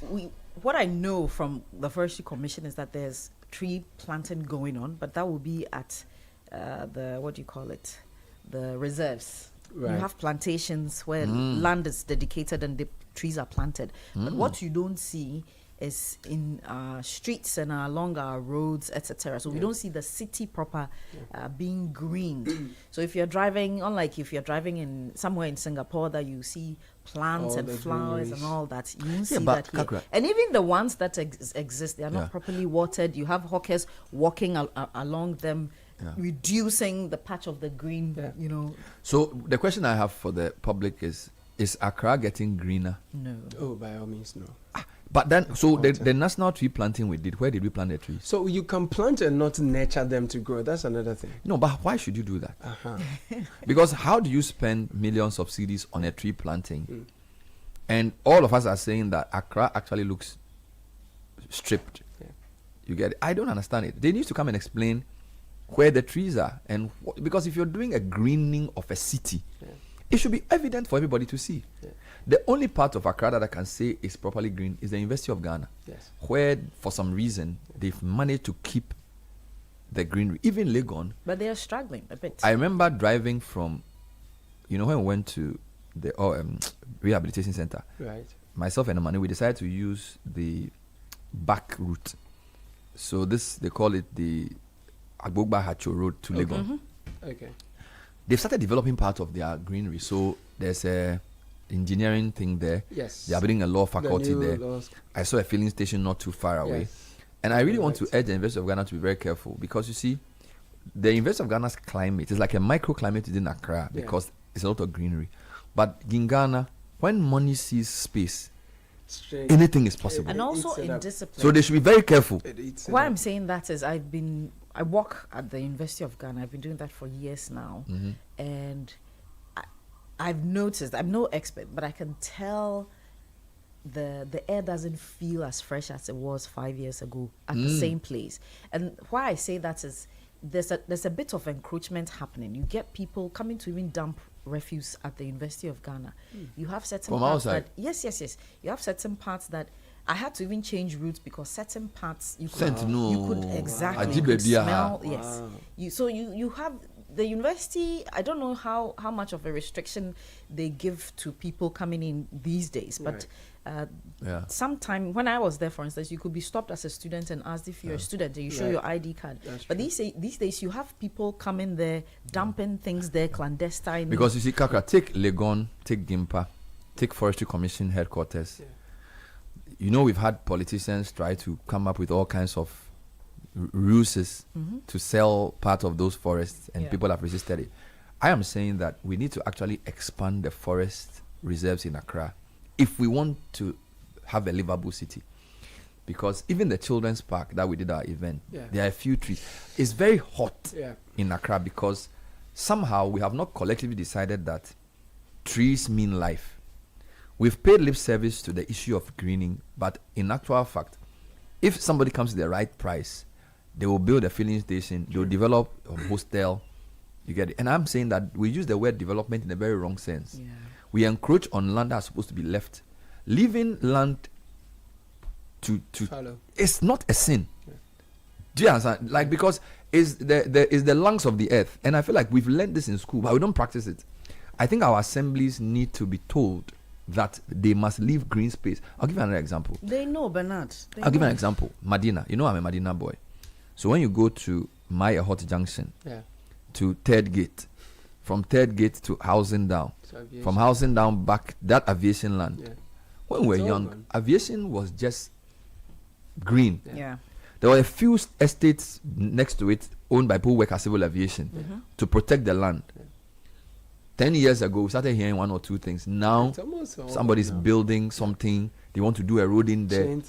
So what that means is that Boche areas is going to become very hot. It will get more flooded. And we'll be waking up and asking. So we'll wake up in 2036, there will be a rain, and people at Maya Hot to be flooded. And you say, what happened? Well, in 2015, you sold the land and started building without leaving any space for things to grow. And it's something that we sort of don't practice. We learn it in school, though. We learn that we must have a green belt. I'll give you another example.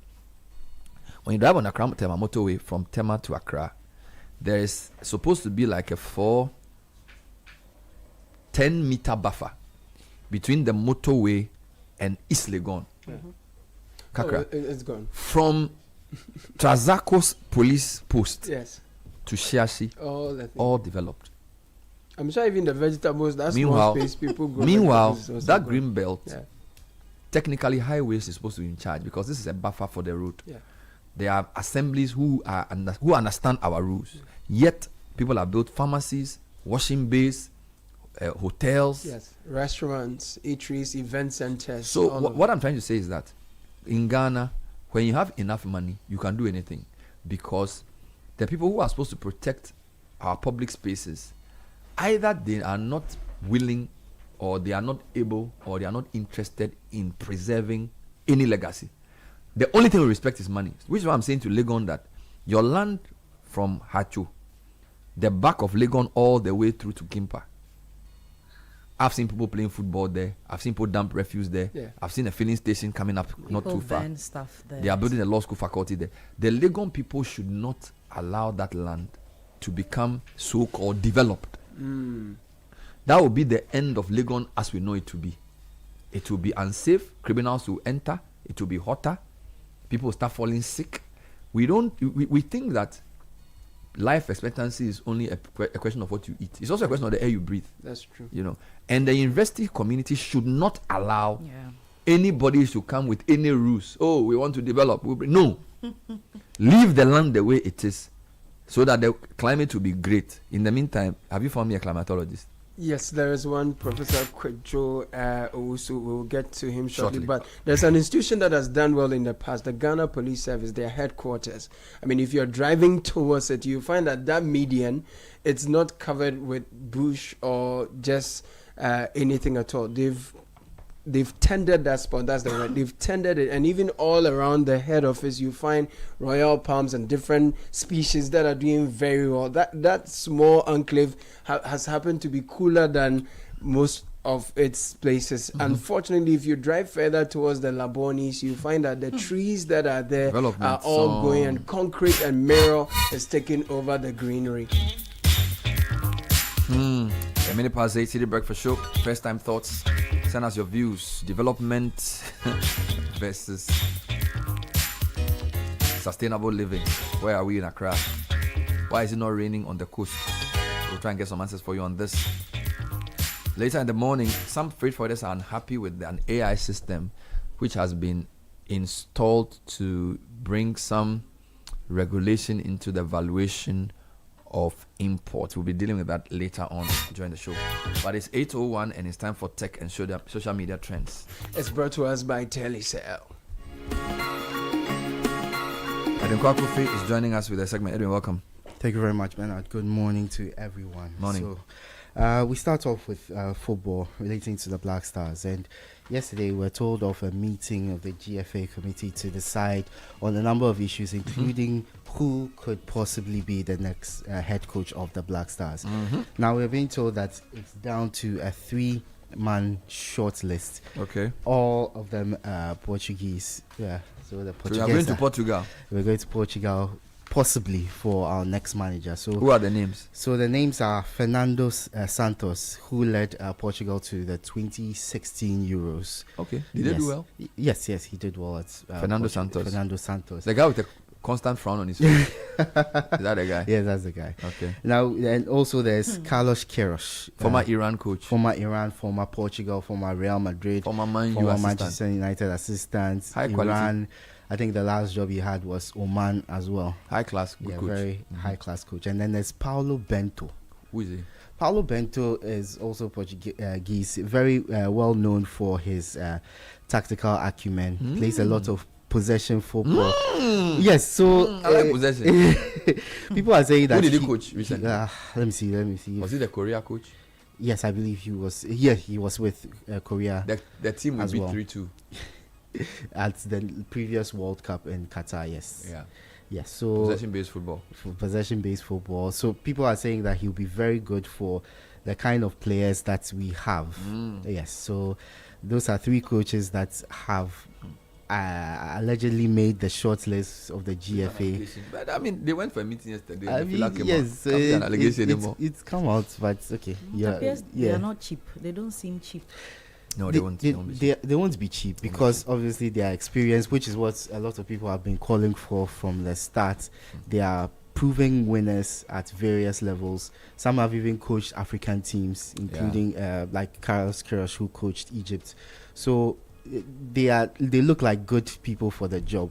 The only thing is we are being told that they might not be handed the job permanently. It's just for the World Cup. So it will give us time to search for a more permanent coach with the AFCON qualifiers coming right after the World Cup. So yeah, there's a lot to talk about there. Nice one. Let's come back locally where EMP, engineers and planners, have been giving the lease for the Damang mine after a bidding process, a competitive bidding process. So yesterday the report was handed to the Lands and Natural Resources Ministry, noting how some of the bidders were disqualified, what ruled them out, and why EMP were best placed to be giving the job. Obviously, concerns were raised before and are being raised now about possible conflict of interest issues because the owner, founder, CEO of EMP is Ibrahim Mahama, who is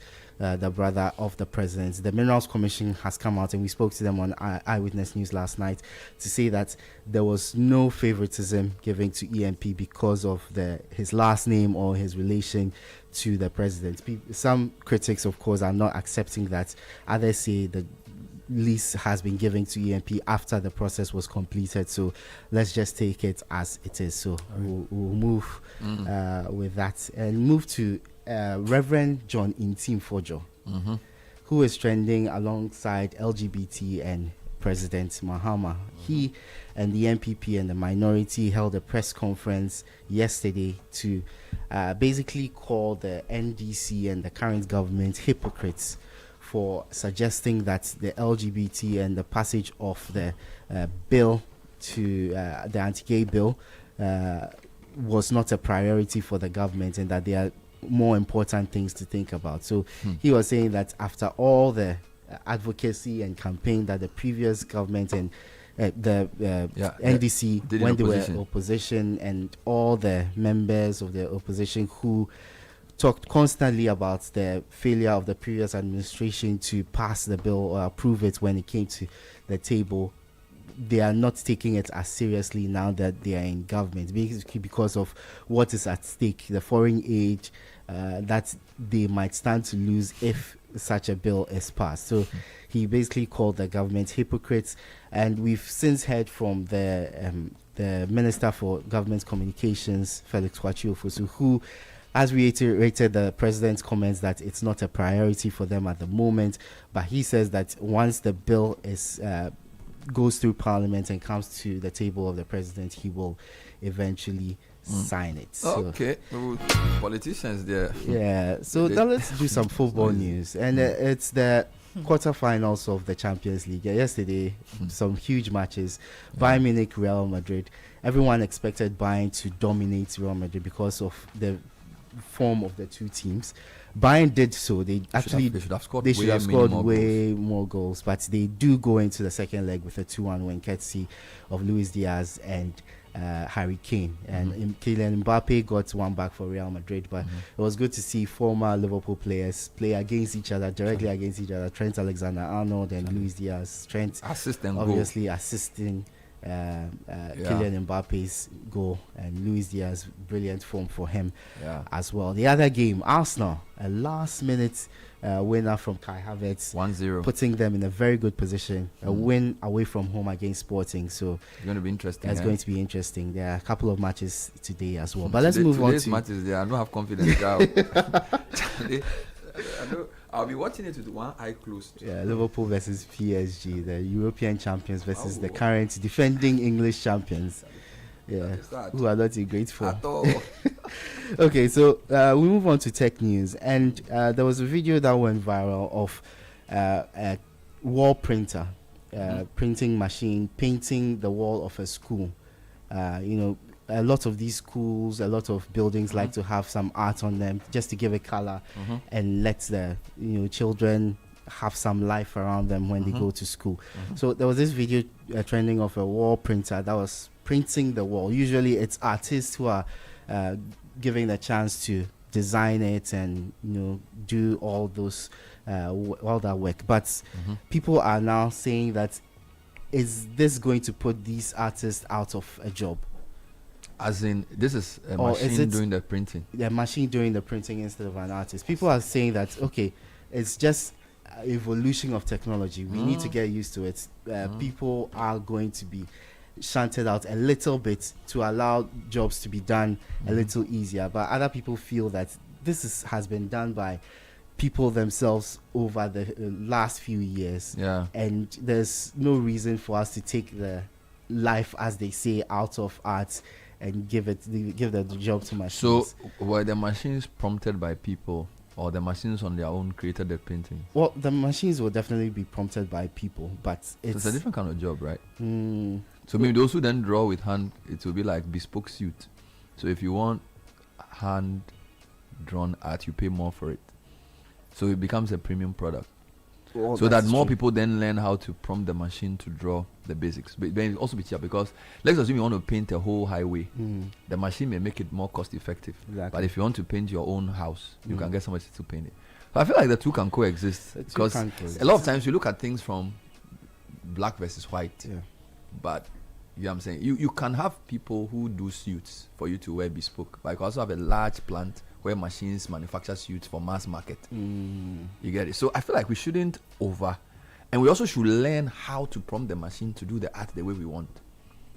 You know, if the hand-drawn art will give you more pleasure, pay a bit more for it. I'm not sure we should be too antagonistic to this, because it's a trend that's not going to end. Yeah, it's a trend that we are seeing in various sections of our lives. Music, as we've seen from the Richard de la Sky, we've seen it in journalism even. So a lot of people are worried that even my jobs might be lost. But in the past, I had to sit down and write everything, conceptualize everything.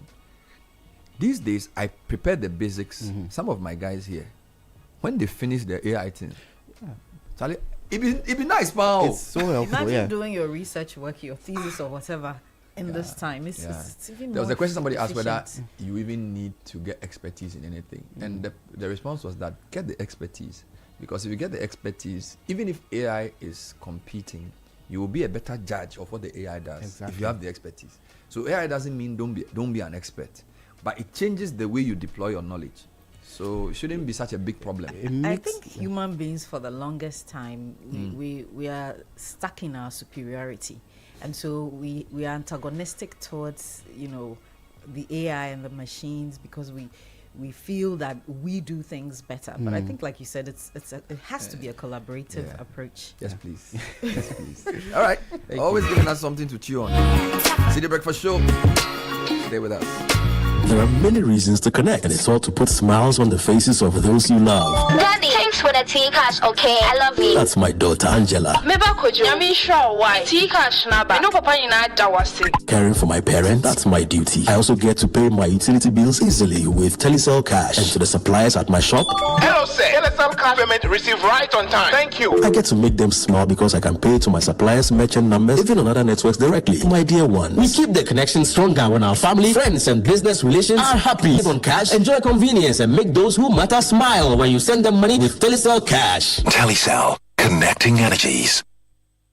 You can't deny it when you taste it. The rich, creamy goodness of Cowbell coffee.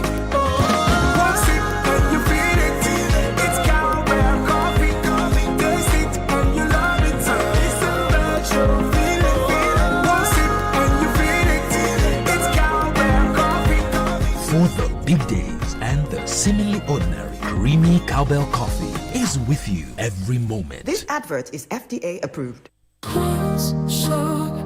Protect yourself from germs and bacteria with confidence. Cleanse hand soap effectively kills 99.9% of germs with every use. Perfect for all your hand washing moments throughout the day.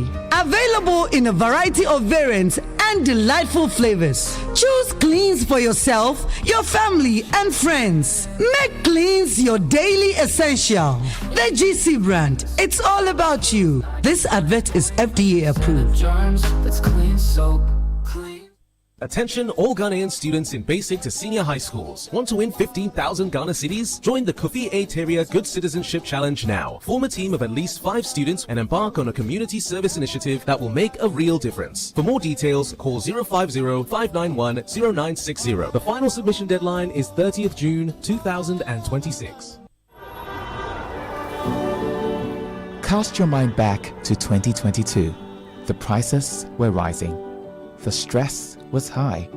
Every liter of fuel felt like a sacrifice. Do you remember who stepped forward first? When others were comfortable with high prices, Star Oil chose you. We cut our own profits so you could keep your AC on, keep your engines running, and keep your life moving without the heavy burden. We gave you room to breathe when things felt tight. Because of you, our star savers, we became number 1. Today, the pumps are a battleground. Others are finally cutting prices because they have to. But Star Oil, we do it because we want to. Don't just chase a price, remember a friendship. We were there for you then, and with new innovations coming your way, we are here for you now. Star Oil, still quality and affordable fuels for all. Join the conversation on the City Breakfast Show on Facebook at facebook.com/City97.3, Twitter at twitter.com/City973, and Instagram at instagram.com/City973 with the hashtag CityCBS. This is the City Breakfast Show, the city's biggest conversation.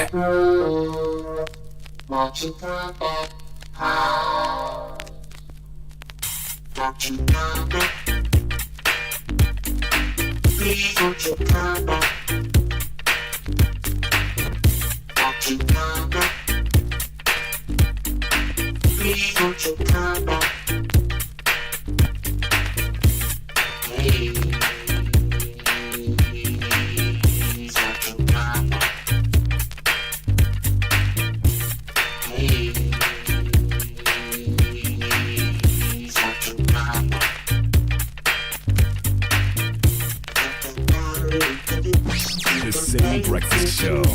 Rise above the noise.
It's 8:18 on the City Breakfast Show.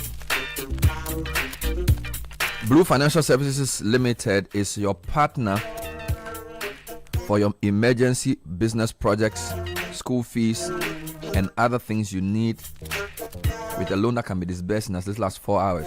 No long queues, no endless paperwork. If you're looking to grow your money, Blue investment rates are among the most competitive in the world. Don't just survive, thrive with Blue. Now, it's called the Blue iFinance app. It's on the Play Store. You can call 0303-968-196. WhatsApp us on 0501-609-958. Blue Financial Services, trust in Blue. Techno has released the all-new Camon 50 series featuring a leading AI auto-zoom camera for capturing exciting moments. There's an AI-powered photo gallery, which is a creative studio with AI art gallery. There's also AI image to video. Those of you who use these things know what it means, right? Tools like AI reflection remover, shadow remover, and AI dazzle remover all come up with this phone. And the series offers the one-tap flash memo function for scanning documents, and also has the improved Ella AI assistant as a live companion. Sounds a bit spooky, eh? The phones have a nice design, vibrant colors, highly durable, powerful battery, and there are 3 variants: Camon 50, Camon 50 Pro, and Camon 50 Ultra. So visit any Techno store to choose from the Camon 50, the Camon 50 Pro, or the Camon 50 Ultra. The Ultra comes with an eSIM. You can also buy one for somebody you like. Maybe they'll like you back. Some people like phone. Oh, are they like? You alone, no, me, I don't know. Those who know. We have a lot to talk about today, and I will come into the show shortly. My man is also here. Samens is here, Charlie. Yeah, he's here. Now, a couple of announcements. Good news if you are a shareholder of Societe Generale Ghana. Dividends are now being paid directly to your bank account or to your Momo. So dividends are no longer being made using dividend warrants, right? So all shareholders are therefore required to update their records with the registrar NTAC with their bank details, their email address, and mobile phone numbers, including mobile money numbers. Now, if you are a shareholder with a Central Securities Depository account, contact your stockbroker and update your records with bank details. Societe Generale, the future is you. Caleb? Yes. Are you dreaming of studying abroad or taking the IELTS test? Have you ever been scammed or charged unnecessary fees just to submit your study abroad applications? At IDP Education, our counseling and application support services are completely free, helping you save your finances while securing genuine opportunities abroad. Your journey begins with IDP Education Ghana, your trusted global partner for study abroad services and IELTS testings. Now, the IDP offers expert free support for study abroad application to the UK, US, Australia, New Zealand, Ireland, and Canada, helping thousands of students achieve their international dreams every year. Visit us at Osu Akwaje and in Edum in Siase, Kumasi. Call us now 020-256-6614 or 054-233-1052. Book your IELTS test today. Speak to our counselors and take the first step toward your future abroad. Now, you know that moment when the alarm rings and life is already asking questions, campus, office, hustle, dreams waiting to be chased. Those are the moments when you need something that helps you show up and keep going. That's why Cowbell Coffee stays with me every single moment. Whether you are grinding for that exam, pushing deadlines at work, or cooking up the next big idea, Cowbell Coffee gives you that creamy taste and rich coffee aroma to kickstart your day right, and you can enjoy it anytime, because success doesn't happen overnight. It's still the little moments, the early mornings and the late nights, and through it all, Cowbell Coffee Day for you. Cowbell Coffee with you every moment.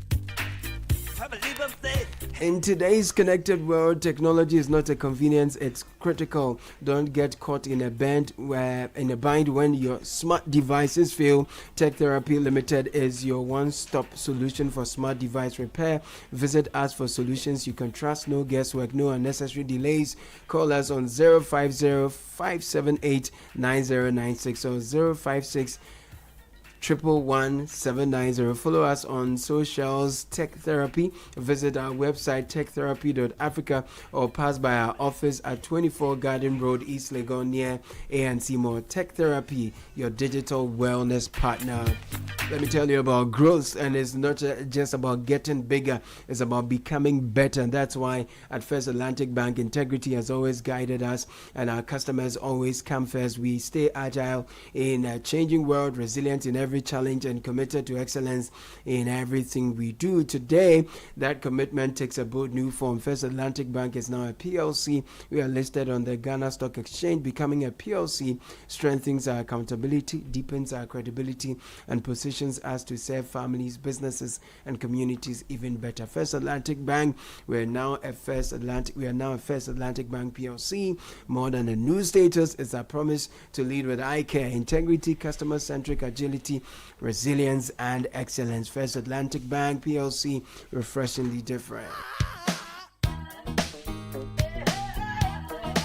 Charlie Obia Genedio, and you know how we do it. When you cross over graduation, big win, new arrival, your people dust you with powder. That's exactly what's happening right now thanks to MTN. People are upgrading to 4G, and trust me, the powder is flying everywhere. Grab the brand new HMD Arc for just 899 Ghana cedis and enjoy free 2.5 gigabyte data every single month for 6 months. New phone, fast 4G, nice pictures, free data, more social media every month. One so kojit wodia before they say it's only you left. Visit any MTN service center and dealer shops nationwide to grab your HMD arc today. All right, so what are my issues this morning? A bit concerned that we, those at the coast, are not getting our fair share of the rains. And I'm saying this because you've lived in Liberia, you've lived in Sierra Leone, you know that their coastal areas have a lot of rain. Côte d'Ivoire is the same. All right. I'm told there's a physical reason for this, but there's also a human reason for this. That between Accra, and when I say Accra, I'm talking from Dansoman. Actually, now because of central region, indeed, in fact, I'll say this. I think the phenomenon has stretched further westwards because of the expansion of Kasua. So what used to be Accra to Lome now probably begins around Senyabreku, right? The effects of greenery is lower. So from the coast, when you go to even some parts of Gomoa East, which are now part of the coast, all the way through to Botiano, and then you go to the what's the name of this beach? Oh, Charlie, the beach we passed. Bojo Beach. So basically, from the Kasua, Gomoa East, Botiano, Bojo Beach, Pambros, Dansoman, then Accra proper, all through to Tema, is becoming very dry. It's not experiencing the rain that you may say is a normal phenomenon, but I think it's getting worse. Which one is normal?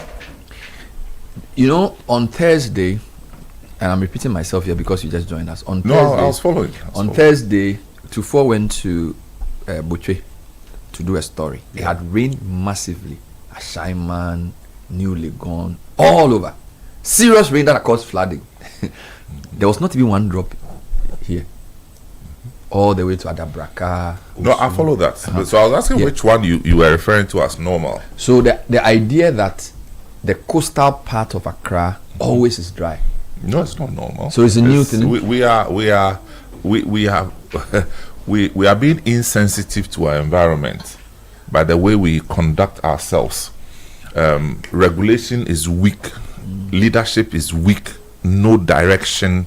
Is a free for all, build on site, anywhere, anything goes approach. Do you agree that it's stretching now beyond Accra to parts of Central? Once there's in unbridled human settlement, uncontrolled, without regulation, it will affect the environment. I mean, this is Geography 101. And that's what we are. I mean, you said it yesterday again. Look at all the hilly areas that border around Accra. Mm-hmm. They have lost their vegetative cover. Yeah. And nobody is worried about it. Nobody is concerned about it.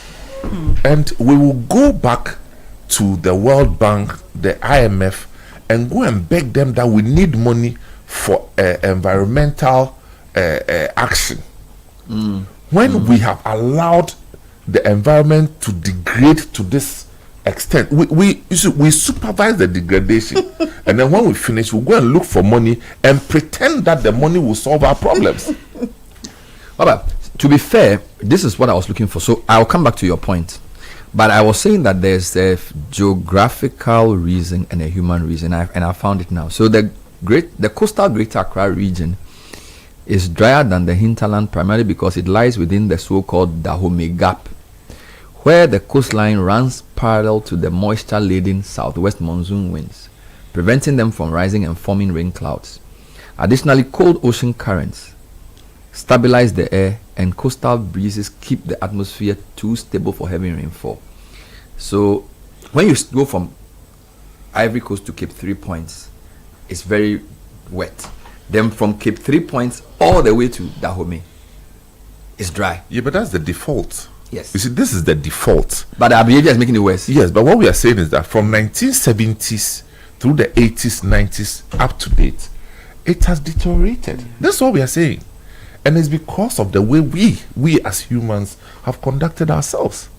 You understand? So what if the so-called fraudulent tree planting approaches that we every day we talk about, we are planting trees. If we had been more deliberate in planting trees, knowing that this situation exists, don't you think we would have salvaged that? That was the question I was asking before you came about. If you are going to plant 30 million trees, and you know that Accra is drier than the hinterland, why? Because Rasmussen was telling me that when he went to Senegal, he knew they were doing greenery. When you go to Dahomey, you can see it, but in Accra, you can't see any trees. You see it only on the day when politicians wear sports wear and come and take pictures and go. After 1 week, all the trees will die. So is it because we are not maintaining it, or the Forestry Commission? I just said it because there's no leadership, there's no purpose. It is always an opportunity to raise invoice and pay somebody money. This is what we have done. And the people who say that they planted it, they should come and carry us from Channel 1 TV or Citi FM and go and show us the trees that they planted 6-7 years ago. How long the trees have grown. I have another question for you. How do we audit that? If let's assume we said, or we've called for an auditing of the word audit, otherwise somebody will charge money for No, I'm serious. What I'm trying to say is that, you see, somebody has supervised tree planting over a period, and then specific numbers of trees have been named, and we have about 6-7 years of this. Yeah. I'm not sure it's a financial audit. So this is more like a on the ground. Who can do it? Is it Forestry Commission? Is it some? I mean, how do you do it? How do you? Because the way I'm asking is that, do we even know? Do we have a census of trees in Ghana prior to the exercise versus after? So do you understand? If you don't know how many trees you had in the country, how then can you even know if the 30 million trees are actually there or not? Forestry Commission knows how to take census of trees. Yeah. So should I call Afari? What's the guy's name? Clement Brown is the boss. Clement Brown is the boss. No, Afari who used to be. Afari so you're saying that business. They will have within their archives the number of trees. No, they are trained. Those who study natural resources management and forestry management, they know how to take census of trees. It's there. Do you know the last? And so they will know, census? But the politician will not allow them. You wait. I'm where we are going one by one. What I'm trying to say is, will there be a public record of the latest tree census, which we can retrieve? So, for example, we can say in 2015 there were 3 million trees in Ghana. In 2016, it's 4 million. Is there something like that? I want to believe that they have it. For forestry, you see, for Forestry Commission, they as part of the subscriptions to the global community, they have something like they that. have it. Can we call for it? But of course, because we need a trend. So what I'm trying to do here is to use factual evidence to confirm whether we've had more trees or fewer trees, and also if they can do it in a geographical way to say, okay, for example, you have 16 regions. The most tree dense region in Ghana is, say, Western region. The most susceptible to deforestation is this region. I think that type of information is very useful for us, because you see, what you can do with that is even to then lace that information over your climate data, right? If, for example, the region with the most trees for a long time was Ashanti, and Western region has taken over, is there a relation between the number of trees and now rainfall patterns? We need to be able to then even see whether the trees have increased after the tree planting or not, in a very factual, objective way. You get? Because I feel, because I started with a hunch that no, you know, when we were going to Central, I kept telling you that the way Kasua is expanding, look, we drove for 10 kilometers after Kasua, houses in Kwa, places that ordinarily you will see bush is just house. All right, and it seems to me as if that human development is part, and then there's also a lack of conscious effort in keeping green spaces another. You see, what you talk about as the climate shifts doesn't only occur in Ghana. It occurs in every human settlement. You made reference to Liberia. You talked about Sierra Leone. Now, I can talk about Sierra Leone. Now, you see, if you look at the topography of Freetown itself, the undulating nature of Freetown, Sierra Leone. Now, you won't believe this, but Freetown, Sierra Leone has between 7 and 8 months of rainfall within a year. Because of the area. It's a monsoon rain. Between 7 and 8 months. Yeah. But ask how many times you've heard about flooding. Apart from the landslide many years ago, I haven't heard of it. It was flooding. one-off. Yeah. So I'm just saying that if we don't apply purpose to preserving the environment and we allow this free for all, Bernard, the default climatic shift that you described is there in every country.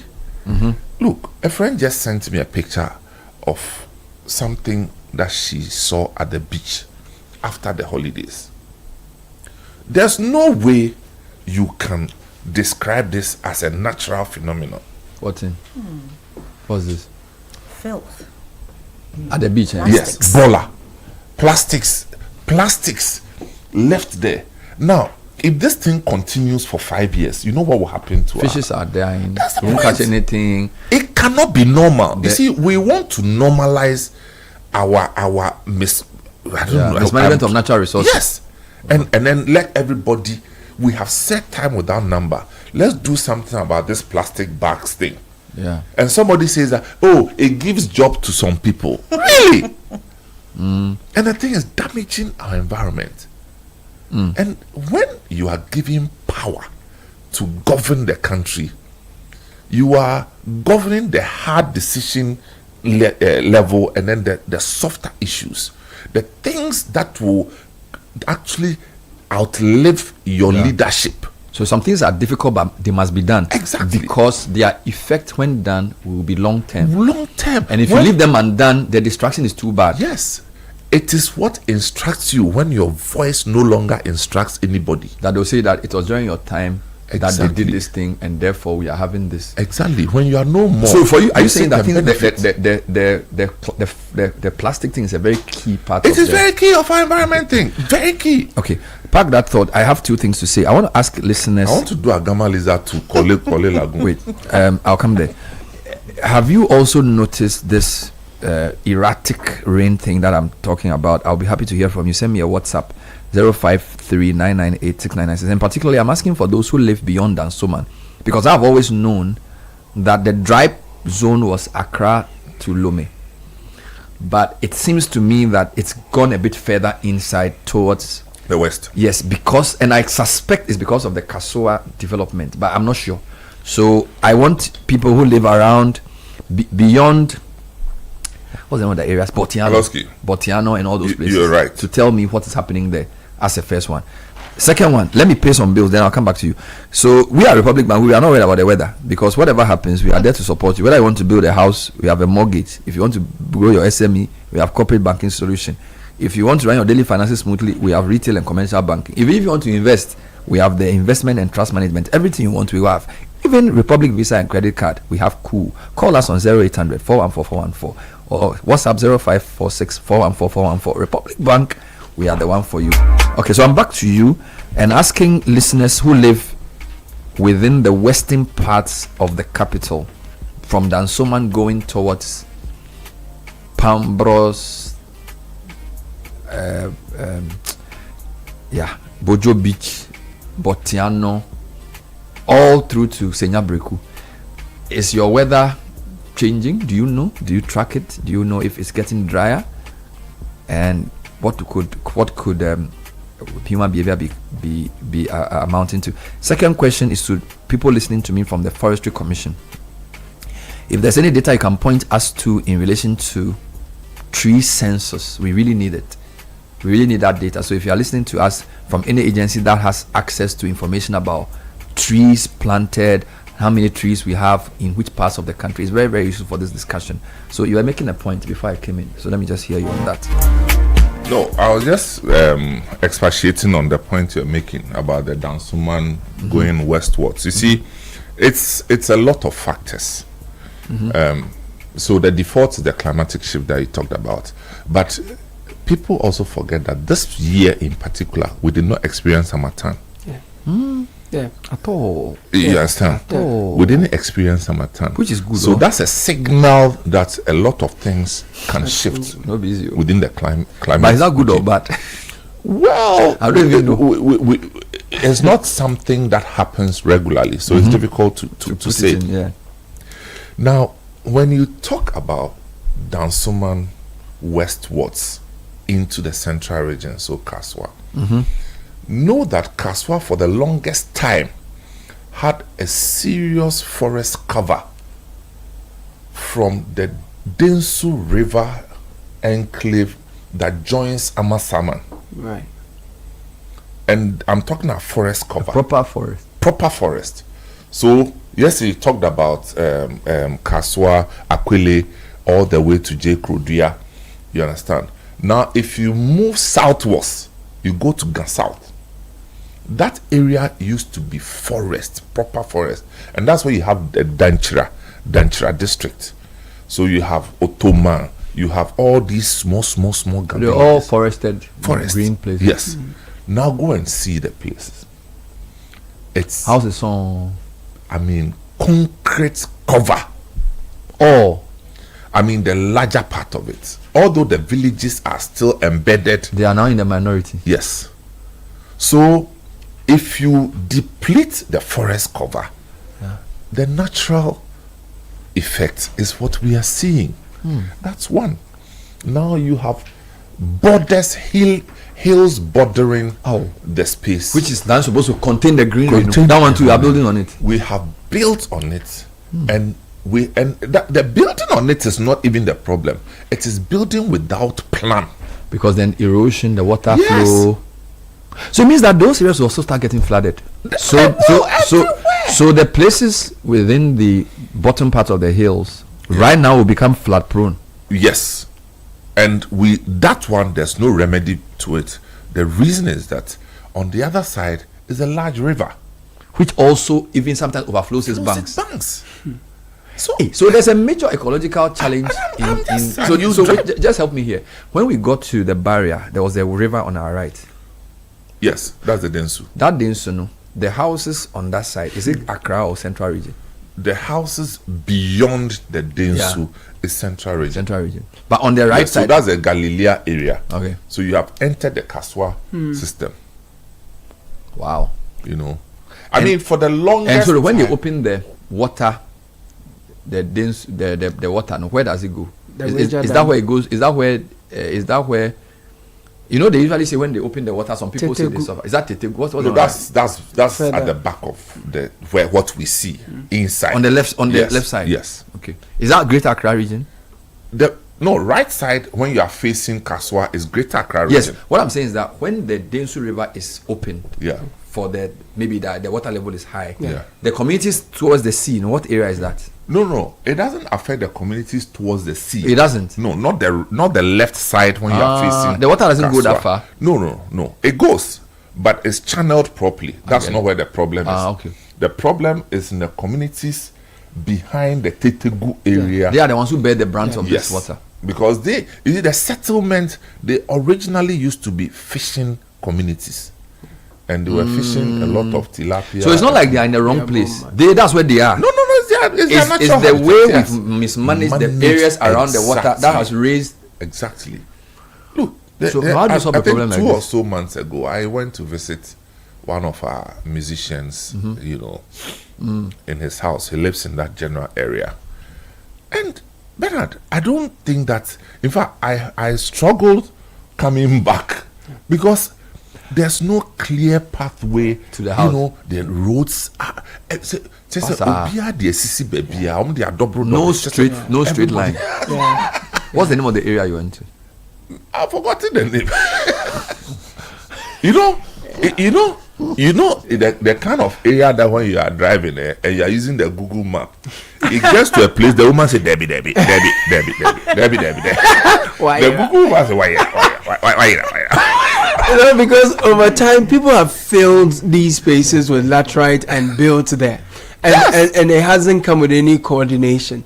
And they've built even in the water, fill with refuse, add laterite, and then put your concrete on top. And I don't know how you expect even your foundations to be strong. You remember the last time when the Wager Dam was spilled because it had, even that one, they make us understand that there's a lot of encroachment on its banks, and then there is silting. People are building on the banks, there is weed silting, so when the water levels rise a little, they have to spill. And then you recall we did very sustained coverage of that particular site. Homes in Tetegu all the way to Riabomanda that had never been flooded were all flooded. And that's because... So we can predict that there will be new flooding events in southern Ga area because of this. I want to read some comments on people's testimonies about this. Now, listeners, please pardon us because my mind is, I'm not very clear on the direction, but I know there's a problem. Yeah. Okay, so what I'm trying to do is to try and isolate the problem. So he's explained some of it. The fact that forest cover of southern areas have all been taken over, and then the hilly parts which had trees have also been removed and buildings have been placed on them. So now there's more erosion and there's going to be more flooding, and then also there's a Densu which very regularly gets overflows its banks. Yeah. So there's going to be more water, and then there are residents on the downstream of the Densu who now will suffer because of this extra water. And then we're also saying that because of the increased human settlements, the fewer trees means that there's less rainfall and the temperatures are higher. Okay, and then we're also not sure how many trees have been planted, and that if there's been a tree planting exercise of 30 million trees, how come in Accra we can't see the trees? Because if you go to countries where they've done deliberate reforestation, you will see it in the road medians. You will see Cotonou, you see Dakar. You will see that they've deliberately planted trees, and you can tell that they are doing it to change the dynamics of the temperature. We don't seem to be doing it in a deliberate way. So, Caleb, if you can read some comments for me to help me put this in context. A few here. This one says, Bernard, please call Parks and Gardens and the people in charge, let them give accounts. I was telling my mom yesterday, why do we build houses without considering the wind's direction and speed, etc.? We only build with roads in consideration. Lights goes off and houses in Ghana become ovens. Okay, no. Why do we need AC and fans all the time, putting a strain on our meager energy supplies? Can we build houses that will need a wind to cool and not AC and fans? There are more messages. Hi Bernard, I live at Sapperman. Here it rains almost every day. It even rained this morning. I sent that. Good morning, Bernard. I am currently in Techiman, and this morning around 6:30 we were blessed with some rain for 30 minutes, and the whole place is cool, and the weather doesn't look clear, but it's cloudy, so there's a likelihood it will rain again. Professor Kojo Owusu is the director of the Center for Climate Change and Sustainability Studies, Department of Geography and Resource Development, University of Ghana. He will give us some further insights into the conundrum that I seem to be facing. Prof, thanks so much for joining us. Good morning. Good morning. So, Prof, we've known that parts of Accra are very dry, but this Thursday I was quite alarmed that the heavy rains that were felt in many parts of the country, Ashaliboche, Adenta, those of us at Tesano, Adabraka, Usu, we didn't even get one drop of water. So I suspect there's a lot of difference in where we are from those places. Is there a climatic explanation for this type of thing? Is it getting more serious, the difference in weather for those of us at the coast compared to those who are a bit further inland? Well, thank you very much. The issue is expected, as you are saying, when we talk about climate change, is the frequency and how often these things are happening. So, in the tropics, generally our rainfall is not in the frontal systems like you have in Europe. It will be raining the whole of Western Europe everywhere. So our rains, you could relate it to say the tenders of ice cells. So it is normal for within the tropics to rain in a very small area, and the next area is not raining there. So that in itself is possible because of the way we get our rainfall. But when the rain has established itself very well, then you hear the monsoon system, which is more or less also a frontal system. So that one you can have a rain in a very wider area. So these are examples that can happen. So it shouldn't be too alarming. Okay. Is there a relationship between tree cover and rain frequency within the region? The question again. Is there a relationship between how many trees you have in an area and how much rain falls in the place? Well, there is a connection because trees are biotic forms. And remember, where there are trees, there will also be rain because where is the tree driving its sustenance from? So that is why the forested regions have more trees and all that. But if you keep the trees, they also serve as biotic pumps. So what they do is that there is a lot of loss of water through the stomata, which transpiration into the atmosphere, and that augments rainfall. So if you keep cutting trees and not planting and also removing tree cover and putting buildings, of course it will affect the amount of rain you can have. Yeah. Which means that if you deliberately forest Accra, you can change its climate over a period, correct? Of course you can. You can change the microclimate by planting a lot of trees. But then in Accra, where is the empty land to plant that number of trees? Unless maybe consciously back here we put very big trees. But the kind of afforestation, say in China, huge tracts of land gets afforested and it changes the climate significantly. So the facts are there. If you put in the trees, the microclimate will change. Well, some people have visited neighboring capitals and they see a conscious effort to reforest, and it's not like a thick forest type of thing. So if you go to Dakar, you go to Cotonou, you will notice that all the street medians, they've planted trees there. So even if the sun is shining, there's a bit of shade. It seems to me as if Accra is getting more sakura by the day. So beyond even the rain, when the sun is at its peak, you don't even have anywhere to escape, right? So I know there may not be enough space, but isn't there a case to be made for at least making sure all our street medians have trees to help affect the weather? Oh, of course, because I mean, if you put them there, they will work together and they will have the net atmospheric effect. But that is our country, Bernard. We know what to do. Even in other countries, even in the Western country, where they know land is so precious in the high commercial district, they also build over. But then they consciously leave the forest, like we have left the Achimota forest. But in our case, that forest itself then even gets encroached on. So maybe we should protect the ones that we have left, and we should consciously also plant and keep them, in addition to what you are suggesting. So there are two ways of doing it. Putting trees everywhere, wherever you get a space, or leaving land. Of course, we can even create a belt just outside Accra, and if it's big enough, it can help.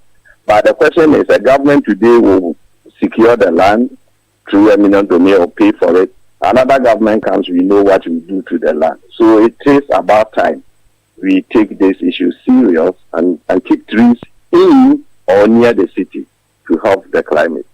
Now, I suspect that the Accra Lomé dry zone is extending westwards, and yes. I have no evidence of this from data, but when I go to Kassoa, drive to Botiano, and I see the development there, it suggests to me that the interference that we've created with houses is going to extend the dry zone further westwards. So it looks like Kassoa has become so urbanized that the weather there is going to change. Do you have evidence to support this, my claim?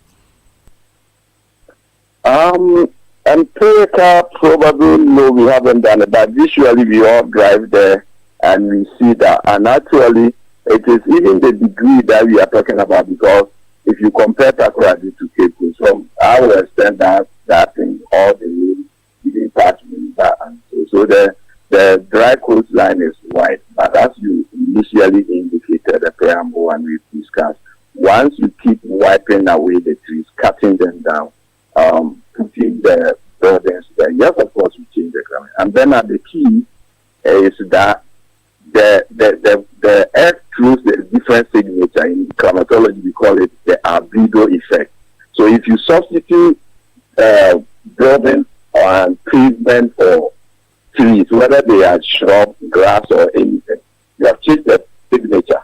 And then the sun intensity is going to be higher. Even if you get the water, evaporation will be higher. So drying is a scientific fact. Once you keep cutting the vegetation, that is why in urban planning, people are even now, you know it in Dubai also, putting trees on top of houses as wherever it is possible, because it is a scientific fact that the spectral signature of a vegetation versus a pavement is different altogether. And once you put more pavement and concrete, you increase the temperature, you affect the all the other climatic elements, including the rainfall we are talking about. When you go beyond Aimensa towards Ebri, you see that a lot of the slopes have started having buildings. So 10 years ago, the whole place was green. Now it's looking brown from a distance. What kind of danger does that pose for both those who live there and those who live downwards of the hills? So now you have taken me from climatology, we are going to go into geomorphology. The biggest challenge when you put the climate aside is the geomorphology. And the issue there is putting a weight on slope. Once you put weight on slope, and it's in Ghana, nobody has done analysis and even told you what weight that slope can take. And you look at it, as you have seen, the buildings that are the biggest. So then what you are going to do is you are going to destabilize the slope. And the slope will hang on there. And in 8 years that you have saturation of the soil through heavy rainfall, and it will come. Then the slope will be unstable. And the buildings will begin coming down. And that's why we call landslide, mud flow, and the thing. That also can happen in extreme dry conditions. If we also get dry for a long time, the buildings can come down. So that one, let us not deceive ourselves. Some slope face, you can see that even physical access is difficult, and we are putting there. So getting the slope come down is one, the angle, and two, the load on the slope. So that is a ticking time bomb if we keep going the way we are going. And sometimes, Bernard, the sad part is that somebody is building and somebody is also cutting that down. I'm sure you have seen that one. Yes. So we are really setting ourselves up for a serious problem. And so it is about time we talk about it, so the policymakers also pick it up, and we don't wait for it to come. The science is clear. You put excessive weight on the slope will come down in saturated situation or very dry situation. Let me end with Hamatan. This year I didn't see Hamatan, but I'm not sure if it's a big problem, because when we were doing geography in the university in the early 2000s, we were told that we have Hamatan from November to late January, and then we have rainy season from late April to July, August. That doesn't seem to be happening anymore. Is it that the notes have changed? What's happening to? Is it that the things we were taught are no longer applicable? Or why are those things not happening anymore? Then also, I do hope that we continue this after that. I know you are, and we have some climate education. So I have two things to say about that. Yes, your observation is right. That in climatology, we call it climate variability. So even in the olden days we were growing up and all that, in some years the Hamatan will not be intense, but some years it's very, very intense. So it's that one is part of climate. That is what is called a variability. So what you expect will not happen. But that notwithstanding doesn't say the Hamatan is dead or it's not going. But with climate change, two things. One is a lot of changes have come. So nowadays, if you have checked, the June that we didn't get a lot of the rain in Accra, we don't get it, and we get it at a different time. So when you aggregate the rainfall, in terms of the totals, we are about where we are. We get the rainfall, but we are not getting it at the right time. And I also want to leave this with your audience that, yes, climate change is happening, but most of us have moved from where we grew up and where we knew the climate the way we knew it. And we have grown and come to Accra. And we have that present looking at climate. That is not going to happen. So some of the things we want to happen in Accra today was not happening when we were not here and we were cased in the village. So that is one education we have to have to. But that notwithstanding, there is serious variability with the climate system. So now in Ghana, a lot of people also erroneously go about, because of climate change, it's not raining. No, we are getting about the same amount of rain. Accra gets about 800 millimeters. If you check, you will get it. But as much as Accra was getting too much of the rainfall in June, now you don't get it. And then you are getting it in December. You are getting it in January. But when you are doing it, you are there. So variability is one key, which is also affecting agriculture and all the water management systems and the rest. So we have to guide against the variability component rather than looking at the total rainfall. Temperature is high. What times those are happening is really the major problem Ghana is facing now. Thank you, Prof, for talking to us. Always a pleasure.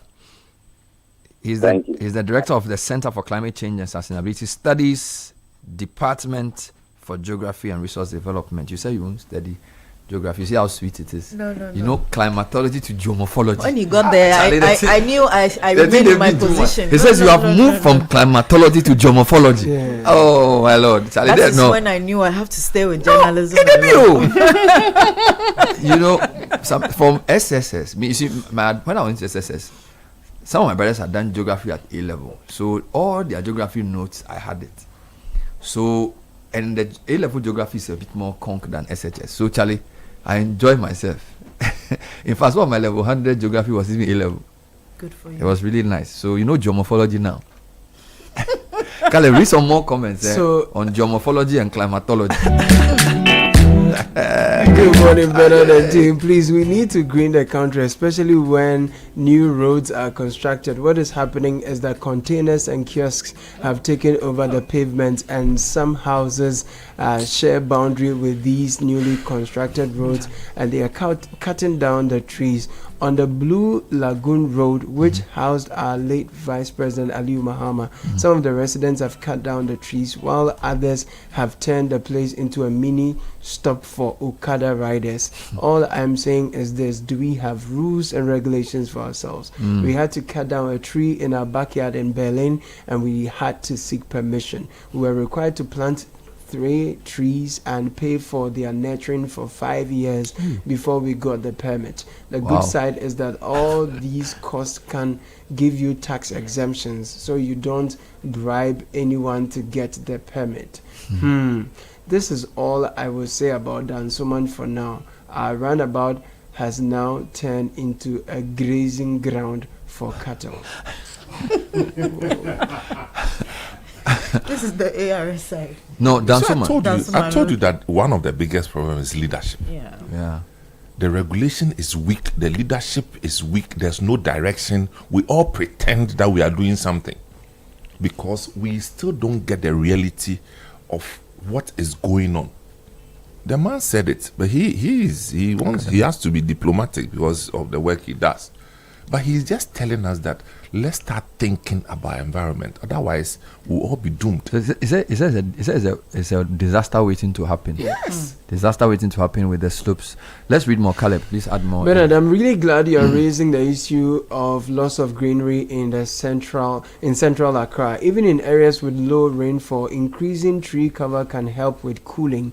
I believe we should consider a simple policy. For example, requiring a minimum number of trees for every 50 square feet of land in central Accra areas. Landlords and businesses could take responsibility for planting and maintaining these trees within their catchment areas. Tree planting by the local authorities with oversight from the AMA and Forestry Commission. Otherwise, these conversations keep coming up and fading, and the effect of the concrete jungle is coming up speedily on us. More comments. Good morning, Bernard. The climate issue is very worrying. This has worsened with the architecture of our living spaces. These days, we only see brick and mortar and tiles. We tile our compounds, leaving little room for gardens, trees, which serve also as water sinks. We install aluminum windows, which most of the time gives only half the ventilation space. We site factories and commercial spaces within residential areas. areas. We need a clear policy and regulation to incorporate more carbon sinks right from family spaces, communities to national levels. Okay. Bernard, one thing I still don't understand is how someone can come and shut down a place like the Legon Botanical Gardens. Okay, that it's not what it was. It was a contractual agreement that ended. So, but is the place working now? It's not functioning as a botanical garden, but the greenery has not been touched in any way. So it's more like the management of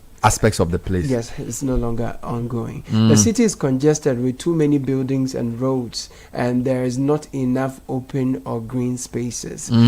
Add your name. Okay. Dear Bernard, talking about this rainfall pattern, many years ago, places like Agbogba, Pantan, and Adenta surroundings used to rain often and were also cooler compared to Accra. As for Dansuman, I left that place after 10 years of living there when I realized that rain don't fall when it falls. It falls into the sea. In fact, the little good air to breathe will also be shared by neighbors. Okay, thus your neighbor breathes the air, finishes, then you release. Okay, everything is chaka. So always the air in Dansuman recycled. Make hot. Go to Ivory Coast and you will not need anyone to tell you that there is a deliberate attempt by the government to plant trees to green Abidjan. Continuous maintenance is visible to see. Hello, Bernard.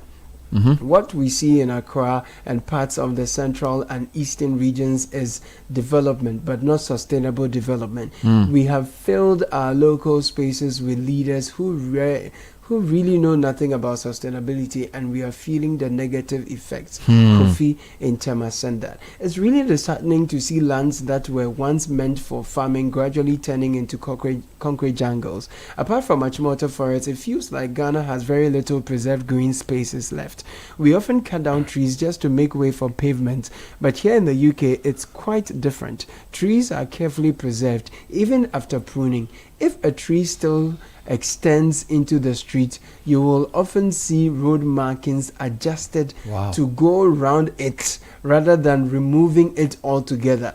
There should be some level of discipline and regulation in the construction of buildings in the country. We are getting a lot of listeners from Europe. They can relate, Bernard. They can relate. You know, you asked a question about the tree population determination. So I read out to my friend Dr. Joe Apia, who's with the Forestry Commission. Say yes. He said that they can conduct tree surveys in forests, areas, and reserves. And in the organization, is done by a unit called Resource Management Support Center of the Forestry Commission. Okay. It says that the process is called stocking survey. Stocking survey. Yes, stocking survey, where they determine the number of trees. So can he tell you the last time they did it? No, he says that they do it from time to time in specific areas.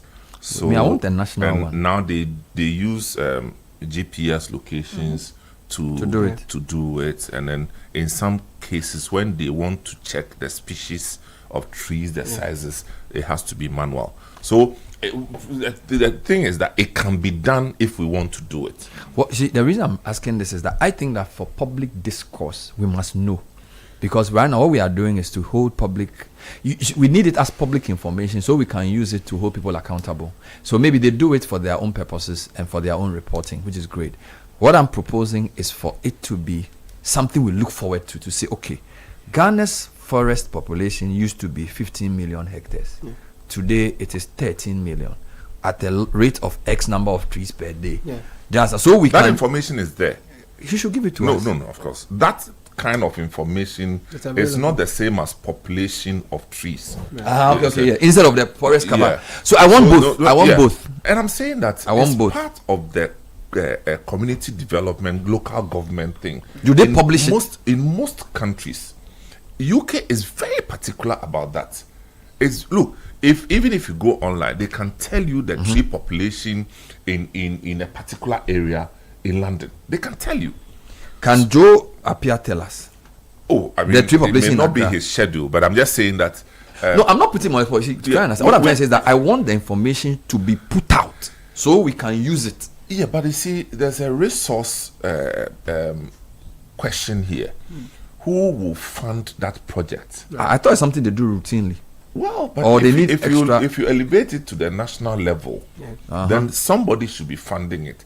And then again, the policymaker needs to be cultured to make reference to the measurement of these things as a target for something, determine whether we have made progress or not. That's where I'm going. So when you came and told us that you were going to plant 30,000 trees, that's where I'm going. Why didn't you tell us the population of trees at the time and what species? Yes, you get it. And so then a year later or 5 years later, we can come back and make a determination whether, based on the amount of money that we use to do the planting, exactly what I'm saying, what we have achieved. Because then there's no point, you see, for me, anything that cannot be tracked, you cannot know if you are making progress or not. So for me, you can't even start a tree planting exercise if we don't know what we are aiming for. Okay, so if you have a census of trees and specific types at specific places, that information should be public record. So you can say, as of 27th March 2026, this is the number of trees and species we have in these regions. We are doing a $2 million tree planting exercise, hoping to increase this species by XYZ because these tree species are good for this and that. Then, because you see, for me, we do things perfunctorily just because we want to tick a political box, and it's not really leading to anything. As somebody said, if you go to Cote d'Ivoire, you can tell they've deliberately planted trees. You can't say that about Accra, right? And yet, I'm not sure they spend as much money as we have done on tree planting. And I think the public should be interested in this. And you see, this is not a district assembly level issue. It should be national, because we are talking about tree cover for the region, tree cover for the whole zone. So I really want to urge the Forestry Commission to put that on their list of priorities. And I don't know whether they need more money to do it, but you need to have a record of the number of trees and whether the population of trees is increasing or decreasing, and what kind of species we have as a development index. Part of, because we've explained everything this morning, from cutting down trees and their effect on flooding to rain pattern, is a big developmental measure. So it shouldn't be just a technical information managed by scientists. It should be public information that we can all use. I mean, as an extension to that, I also think that our district assemblies and municipal assemblies should be part of this process, because in terms of the action itself, it has to be supervised by the district assemblies. Tree planting, of course, within their geographical areas that they manage. Okay, because the same way they measure health statistics, wellness and all these things, they have to be able to measure. Yeah. But it's for the policy maker sitting in Jubilee House to pay attention to this space and see that it's a do or die affair. Yeah. Because it's shifting our climatic structure to the extent that it will get to a point that we can't reverse it. Yeah. Bernard, I will never stop talking about the Korle Lagoon thing. I mean, now it's almost at the place where people can build on the Korle Lagoon. I'm telling you. What do you mean? It's collected so much debris. The lagoon has become so solidified. I'm telling you, if you are driving from Korle traffic light, St. Mary's traffic light, coming towards Accra, that bridge you pass over, yes, the water doesn't flow anymore. No, it's no longer water. No, are you serious, Bernard? Oh, but it's there for everybody to see. I haven't gone there properly. I get so worried because I grew up in the neighborhood, and when we were kids, they used to send us to go and buy tilapia from there. This same place. Yes. You go there, the fisher folk are fishing. So the lagoon had tilapia. Yes. Now, if you go there, you buy bola. You know what is interesting? And people are watching. And look, since so this is the smaller tilapia, because the lagoon one. Tilapia, not the river one. No, not the river. See, and Bernard, from the early 90s up until today, we've had repeated cycles of funding, loans, grants to desilt the Korle Lagoon channel. Now, after all the multiple funding, this is what we have there. So why can't we say that this is a leadership problem? So hold on. So right now, the water from the Odo, it doesn't, and it blocks at the Korle. Yes. Serious? Yeah, I mean, you because that Odo fits into Koli, right? Yes. So this Odo behind us here, yes, goes into the Koli. Yes. That means if it rains for a long time in Accra, there will be a problem. Yeah, I mean, you see that the Koli is a lagoon, which is supposed to sort of sieve the debris and then empty the water, but it's become hardened. I'm telling you, and everybody is pouring everything in it. Everybody is pouring everything in it, and we don't get it that if we block that passage into the sea, it swells up the oncoming water when there's rain and there's flooding. And then when there's flooding, there's disaster. It means that we go and wear that thing, the fluorescent thing, and come and take pictures and then give speeches and go and sleep again. And we say we are okay. When you go to Peshi, so from La Beach and you are going to Tessin, you know there's also a small Peshi lagoon. Yeah, that's a Peshi. So that one, you notice that there are specific kind of trees there. So what I'm saying is that the Peshi lagoon is functioning better than the Koli. Well, it's worse off today than it was 20, 30 years ago. Because usually a lagoon should have certain kind of because trees. We had the lagoon there called Africa Lake. That one is also gone.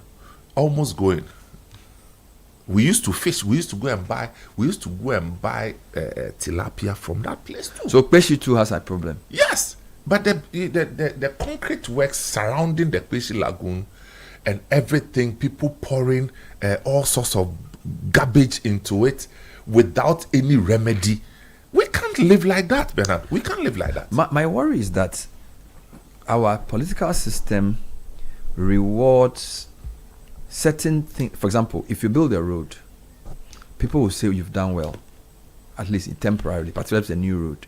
So it seems to me as if our political leaders find it easier to do those things than to say we are going to pump money into, or we are going to have a sustained effort to make the Odo River a river again, because it seems like it's but too. Somebody can do it, Bernard. No question. Would the public even recognize that this is progress? They will recognize it if it's done well, so that if, for instance, we desilt the Odo Channel so well to the extent that we can now put yachts and boats on it for whatever. You mean like the river Thames? Water sport and things. You think people will not clap for you? Wait, but if you think about how polluted the Odo is, can you begin to calculate how much it would take to convert it into that thing?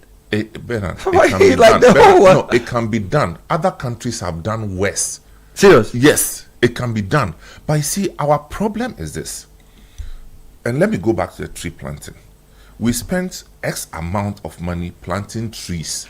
And while we're planting the trees, some people were felling trees in cantonments. Yeah. And we clapped for them. While we were planting, we used money to plant. And some people were felling trees and we said nothing.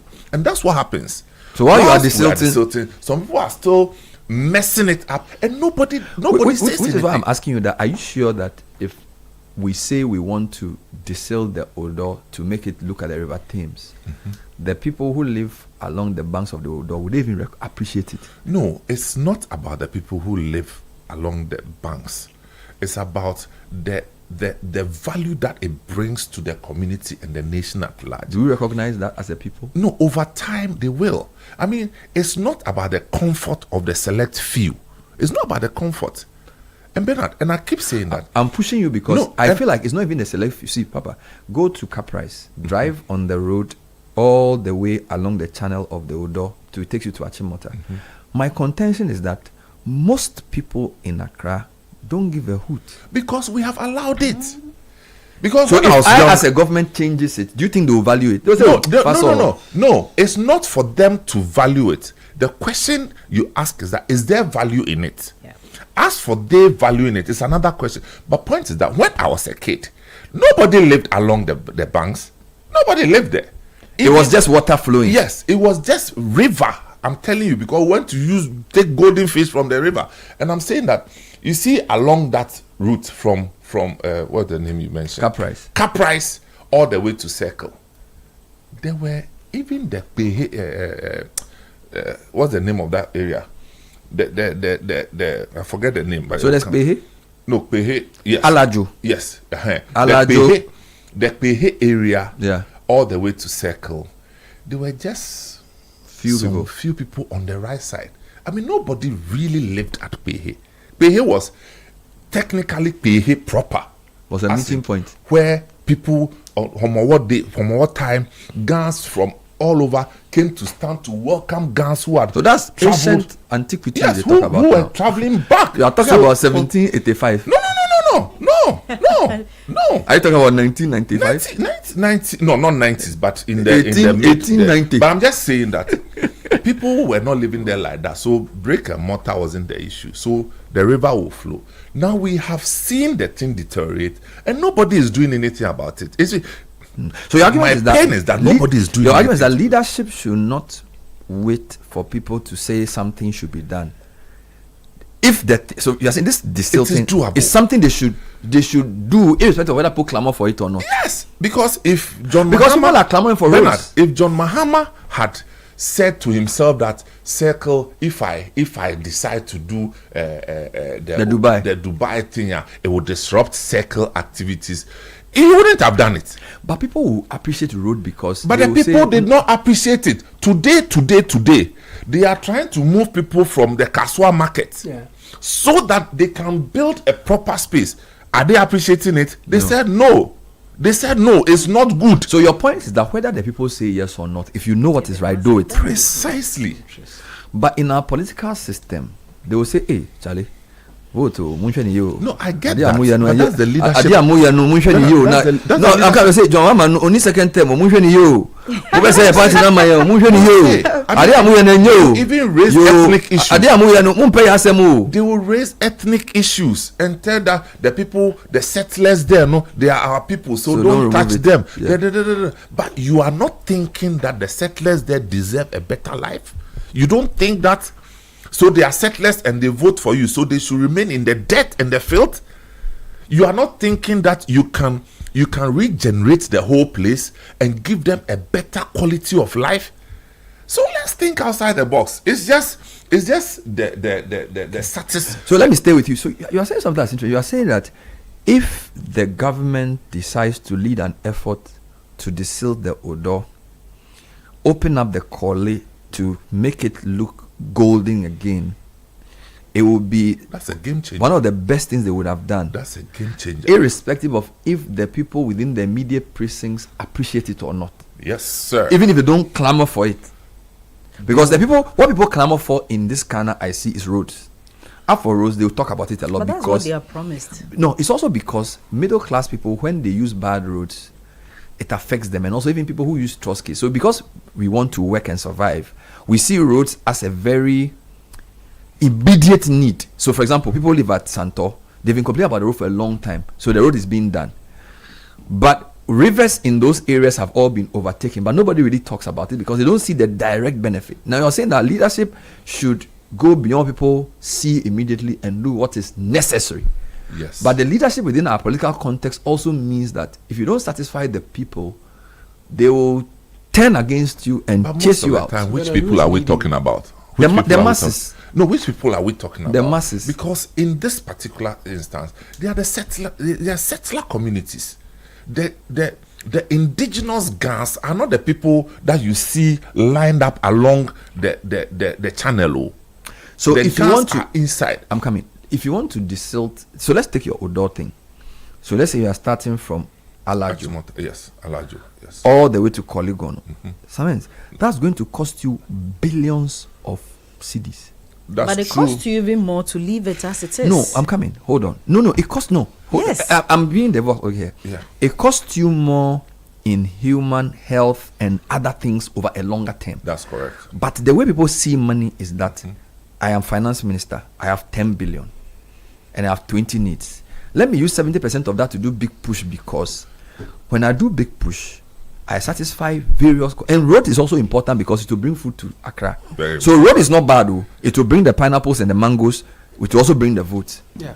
And so let me do road. Yeah. Now this Odo thing Samensi is saying is far. But now wait. But who told you that the government has to use his money to do Odo? Because you've already said that. We've already had various monies from different places that have not been used properly on this thing. Hang on. I'm saying that So where are you getting the money from? That is still government doing.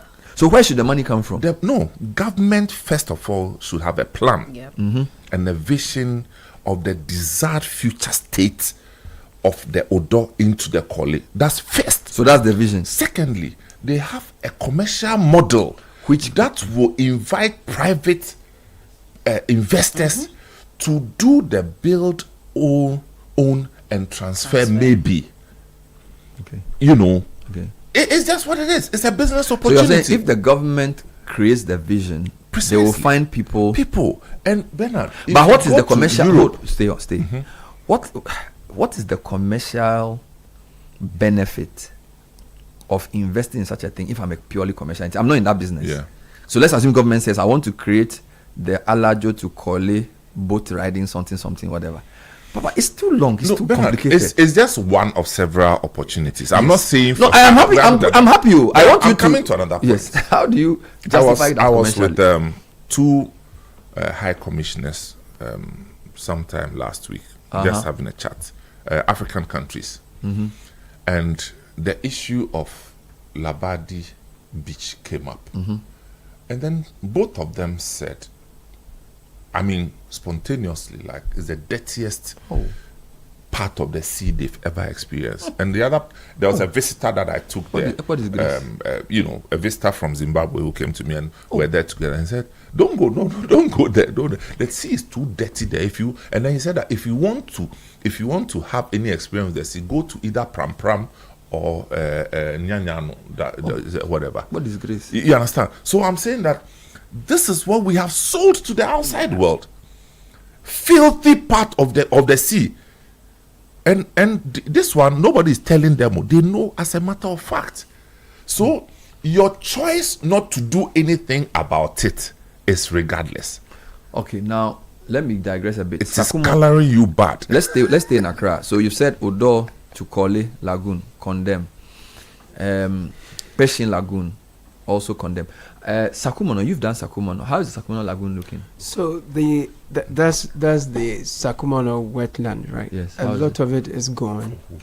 People have built there. You know, over the past, we saw some action to try and redeem some of the structures that had come up. Some demolition exercises had gone on.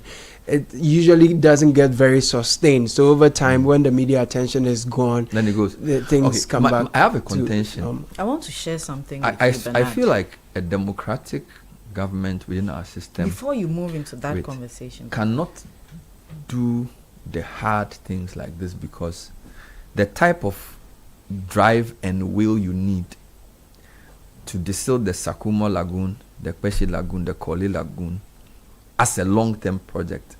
For your electoral cycle, it will be suicidal. Your concern is the resistance of the public. Too many. So, for example, the number of people who have built, the number of people who have encroached in the Sakumo area, the Kweshi area, as if you want to really reclaim the Sakumo Lagoon to make it flow as a river, or Kweshi, or even Koli, the number of people whose oxes you will go, you cannot do it. It's too complicated. So I feel like the political system we run, it is almost suicidal for somebody to say, this is what I want to do. Maybe it was Rollins who should have done it 30 years ago. He couldn't. No, we can do it. You sure? We can. In this system? Yes, we can. Someone, did you go to when the regional minister was trying to stop people? And this is two regional ministers. Which one?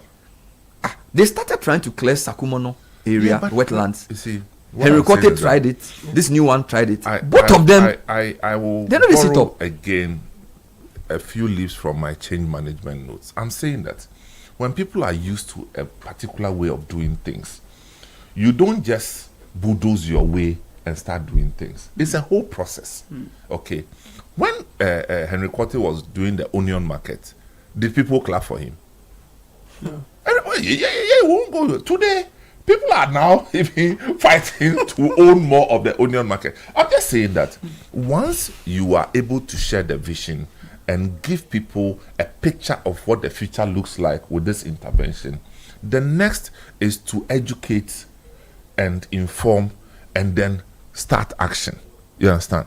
If we don't do that, you just, but to sit and say that, oh, now people have moved on, so let's take it like that. are we going to be better off? Ghanaians, will you support a government that does what Samens is saying, that they should make it a priority to desilt the Odo leading to the Koli, desilt the Kishi, and remove the field so that the river will flow again so we can catch golden fish? Is this something people value? Because I feel like the politicians, they calculate and say, Charlie, these Ghanaians, they are not serious. Kaka, let me take your comment on this matter. No, so I wanted to I was reading an article by Dr. Samuel, what's his name? Don't worry, go ahead. Well, this is a 2019 article by Dr. Samuel Amo. When Uncle Sam was talking about growing up around the Koli, I was wondering, how do you mean? Because for my entire existence, I can't imagine growing up around the exactly. Koli. I live in Kolibu. So I was just reading, and there's a paragraph. There's a paragraph that made it, sit or come home. I'll read the paragraph from the article, and it says, the Koli Lagoon has a glorious past. It was once covered with lush vegetation and contained a variety of wildlife and fish species. It was an important source of livelihood for the Ga people of Ghana, who are the traditional custodians of the land. Areas around the lagoon were prime and prestigious, evidenced by the construction of the first major general hospital in Ghana in 1923. Certainly, the sick needed a wholesome and healthy environment to recover from illness. The Koli Lagoon was a great fit. The Koli Lagoon was also a great place for sporting and leisure activities such as regattas. And it comes with a regatta notice. This is in Saturday, 26th November, 1932. Oh, Tom. So, and then under the distinguished patronage of His Excellency Stafford, etc., etc. But I'm reading this out because I was listening to Uncle Sam and I was wondering how, the transition, how the Koli Lagoon changed from what he knew it to be, where you could have a variety of species of fish, to what it is today. And the author attaches, so counter to the regatta, the notice of the regatta. As in a ship, the regatta is like the sporting activities with the boats and the yachts. The contrary picture, or the contrasting picture, is the present day, which is at the time Koli, which is pitch black what water. Year is this written? This is 2019. This article is 2019. It's gotten west. It's gotten west. And you are saying the thing they move against F. You say you can build a house on the thing. Yes. You are exaggerating. Bernard, let me. How can you build a house on top of? Give me a minute. Let me read something that somebody has sent to me. And this person, I'm sure I'm allowed to name. Ni Ajay Kofe, the fourth, La Shikitele. Shikilitele. No, Shikitele. Let's Shikitele. It says, good morning, Samens. It's somebody I know.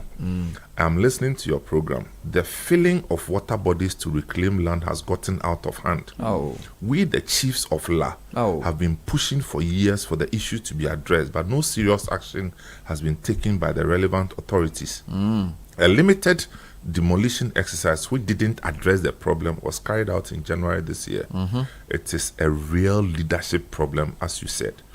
We are ready to appear on your network to share our story. Please also invite the relevant authorities to come and tell the public what they are doing to address. So this is the question one. Yes, this will be the question one. Yes, and he's added pictures. I'll come back to let me read of the satellite pictures of the place. Go ahead. To land, to answer the question about the commercial value and interest. If the lands here, this area was prime and prestigious, you got a health facility, you've got a commercial activity, a sporting, water sporting activity. Why can't we bring that back? And so the loss of it is loss of revenue that would have come to the states. That's my point. Here's a message, Bernard. Please listen to some men. I am 57 years old, and I grew up at Abeka, Zongo. In the late 1970s and early 80s, I used to swim and catch fish in the Alajo Odo River. Thank you, Ganyobi Kuntunse. Golden fish. Well, the question to the question to the public is: would you value? Because look, I have come to the conclusion that politicians only do what will reward them electorally. So if you want to achieve any social change, you have to find a way of wrapping an electoral outcome around it for it to become a priority for politicians. That's the reality we have. That's the reality. So for me, for example, if you see politicians buying sewing machines for people, taxis, they will say, oh yeah, my taxi, work and pay. Oh yeah, until we vote for him. So they do it. And it's not a bad thing. So my point is, the public must also, if you believe that we need, because we go to London, you see the River Thames, Oxford versus Cambridge, they'll be doing the regatta, no? Yes. You see? That's the regatta. So I feel like the public too has to be a bit responsible. But we need leadership. Well, wait. I sincerely don't know they do that in Ghana. We need leadership. Look at A+. Wait, I'm coming. We, the people in media, are leading and saying that people who even live along the banks, people who remember this history, people who are academics, who know the research, write articles. Let's have conversations about a reimagined Accra with the odor flowing again.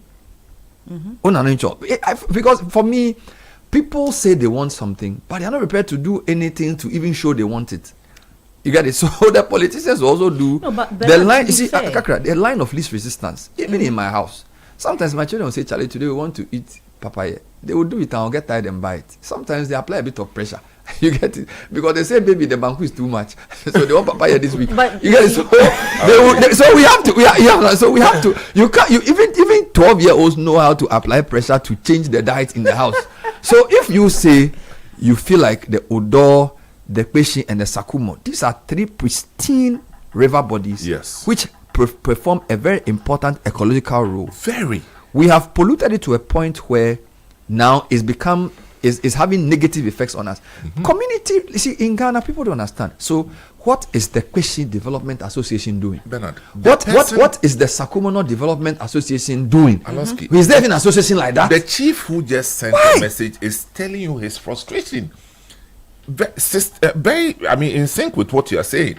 The chief says that we have done everything we have to do as a people, traditional leaders, but the people are not minding us. This is the problem. Organize the community. They should organize the community. You see, Papa, you are chiefs. We are on air giving the team voice. Organize the community to even do a press conference or a protest march to say we want our Peshi Lagoon back. Begin action. People need to know that citizenship has responsibility. You do the protest, they will take your petition. And then it's a start. Thank you. It's a start. No, but that's why he said that he needs time to come on our network. Compare that to sleeping in the house. So we'll follow up. He should just follow up. I'm saying that people, I'm making a point. Communities must realize that their future depends on. So, for example, there's a Ladadeko Development Community Trust or something. They need to say, look, we don't like this idea of people filling our lagoons and building, reclaiming the water. So they should organize something and say we are not political people. We are from all parties. You see, if we don't do that, the politicians they are waiting for the next. So nobody. You see, people must start agitating for the right. Power. And we are talking about things that are important. Okay, we are talking about our life. This is our heritage. You've lived in the area for 30 years. And somebody has decided to now sell it to build a cold store. And you are just there saying, oh, no, you have to do something. Do a letter of petition. Let people sign. And say, next Saturday, we are all meeting. We are going to wear red. And we are saying that reclaim. That's what you need to do. We wait for politicians to mobilize us to do it for their own electoral purposes. And when they win, they forget the problem. And we cannot afford to sit down and wait for politicians to mobilize us anymore. So community members must show. When he says leadership, we think it's just John Mahama. What is leadership? Leadership is somebody waking up and saying, we are organizing people to say, from next year, we don't want anybody to build in this area again. Until we see the desilting of the Koli. Very soon, the politicians will start singing and so on and say, yes, let's desilt the Koli. Because it is your heritage that is going. It is your livelihood that is going. It is your respect that is going. Don't wait for a politician to come and lead it because he wants votes. And people must understand that nation building requires active citizenship. And a citizen is not somebody who votes. It is somebody who is civic minded, who understands that for every right he gets, there's a responsibility that goes with it. And it also means you cannot do it alone. You need to mobilize. We are a platform, so we use media. Why are we discussing? Why is he sitting here? He has salaries to pay. We have to do this because you see, we need to. Ghanaians need to wake up and advocate for things that are important. It's not everything that is politics. Here, look at Peshi Lagoon. I mean, how can Kole now become a place that so you can even play a football match on the thing? I'm telling you, it's so bad. People are sleeping and people don't care. We've become so self-centered. Exactly. We've become so inward-looking. All we think about is we, ourselves, and ours. It's terrible. People must be community-minded. Otherwise, the country is not going anywhere. Please finish for me. You know, so anyway, so Nilante tells me that there's something called Kole Lagoon Ecological Program. Okay. Which was started, expected to restore the sustainability of the Kole Ecological Zone. But the thing just went bonkers. It's gone. You understand? And this thing, we are talking about Kole, we are talking about Peshi, we are talking about all these places. But I don't think it's limited to these places. There's something I always talk about when I come on your program, my experience in Kumasi. And it's also gotten worse. Bernard, not for the life of me that I can relate. If you drive from Santasi roundabout, that stretch to Dakojom, those Kumasi people know. That place, at the top part, you have that where you have the timber merchants doing their timber stuff. When you descend down towards Dakojom, the whole area, when we were growing up, was filled with water. And I'm talking about water that we used to swim as children. And around the water area, you had these marshy lands where people grew sugarcane. Right.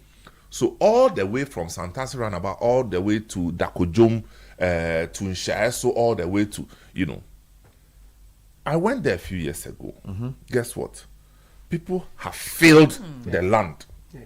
They have filled the water body. So it's not a crap problem now. They have filled. Just say, filled flat. I went there 2 years ago. They have built on the land. And guess what? What happens when it rains? The whole place is flooded. Now, when the place floods, then the politicians will go and stand there and do press conference. So this is beyond an Accra problem. That's the point I'm making. It's an urban national culture of lack of leadership in the spaces that we are talking about. And you are right. When you say lack, I'm not talking about somebody sitting at the top, Having said that, if there's somebody sitting at the top has a purpose to change the status quo, yes, the followership will align. I'm saying, and I mentioned A+. Look at what he's going to do in Gomoa Central. Over the weekend. Okay. Now, you will look at it as an entertainment thing. But for me, it's not. It goes beyond entertainment. It's an economic intervention. Basically, opening because the eyes if you know the place to open up a Kwankrom, which is now joined to Swedru and the surrounding villages to thousands of people over one weekend. Amazing stuff. It sends a signal. So you are saying that even before national leadership, even leadership at the local level can make a difference. Exactly the point I'm making. So I'll pause here and take a short break. We're on the Citi Breakfast Show. And I'm saying communities, Charlie, wake up. Otherwise, nothing will change. We'll come back and read some of your comments. This is the Citi Breakfast Show discussing urban sustainability. Stay with us. Unleashing the power of relevant radio. This is Citi 97.3. This damn patch again. Ebo, look at this wall. Every few months, the same damn patch comes back. I've painted it twice already. What is all this? Kofi, you can't fight moisture with paint too. The problem is inside the building itself. Yes. So what can I do? The house is already finished. Simple. Gasem Super Strong Waterproof Cement. It's a new cement with built-in water protection technology. Water protection? Yes. So it's just for repairs? No, my friend. That's the difference. Use it to fix dampness and seepage. Or use it for new buildings, foundation, block work, plastering. One cement that builds and protects. Wow. Gasm Super Strong Waterproof Cement. The one cement that builds and protects. Build it right once. Gasm, the nation builder.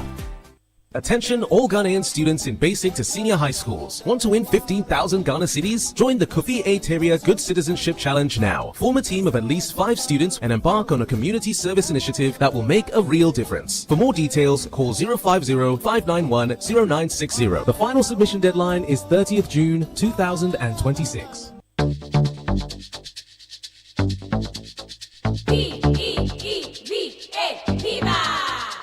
Looking for a burst of flavor in every sip? Discover the refreshing taste of Piva beverages. Enjoy the classic Piva Cola flavor, perfect fit anytime. How about a fruity adventure?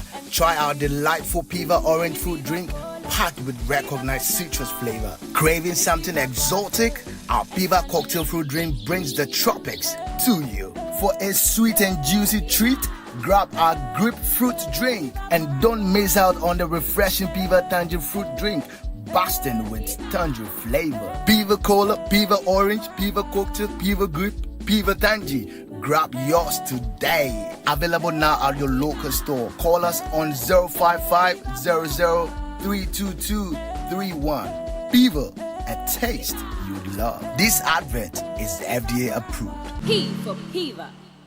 Hello CEOs, Ghana's foremost business platform marks 10 years of leadership impact. Join the 10th Ghana CEO Summit and Expo on Monday, 18th May 2026 from 9 a.m. to 5 p.m. at the Kempinski Hotel Accra. The summit is themed accelerating Ghana's economic transformation, driving bold reforms through leadership, technology, and industrialization. Tagline, from vision to action. His Excellency John Dramani Mahama, President of the Republic of Ghana, will attend as special guest of honor and officially launch the CEO Government Compact 2026. Highlights include presidential CEO dialogue, masterclasses, panels, brand expo, CEO profiles, networking, and the Ghana CEO Excellence Gala. Registered now at GhanaCEOSummit.com. Call 054-639-1970 or email info@GhanaCEOSummit.com. Powered by CEO Network Ghana in partnership with Deloitte, PwC, EY, GIPC, SIGA, University of Ghana, Media General, and the Multimedia Group. The 10th Ghana CEO Summit and Expo. A decade of leadership impact. T&Cs apply. Every woman deserves hair that looks and feels amazing. It starts with the right product. BO16. After relaxing, your hair needs serious care. BO16 neutralizing shampoo removes all those relaxer residues and restores your hair's natural balance. Itchy scalp, dandruff wahala, BO16 treatment shampoo will rescue you. Leaves your hair absolutely divine. BO16 detangling conditioner. No more painful tagging and breakage. See how smoothly the comb runs through. Now you know my secret. BO16. Express yourself. This advert is FDA approved. The GC brand. It's all about you. Kuma has always dreamt of commanding his own military forces. Attention! Eyes right, stand at ease. Because that dream is still a vision in progress, he spends his time commanding his money with the EcoBank mobile app. Operation Supplier Payment. Dispatch 1,000 units of currency from Accra to Benin. Move! Move! Sometimes he wants a little extra control so that he can buy only what he needs. Command Center mobile app. Activate virtual card protocol and initiate payments for sneakers and t-shirts. Abort mission for leather coat payment.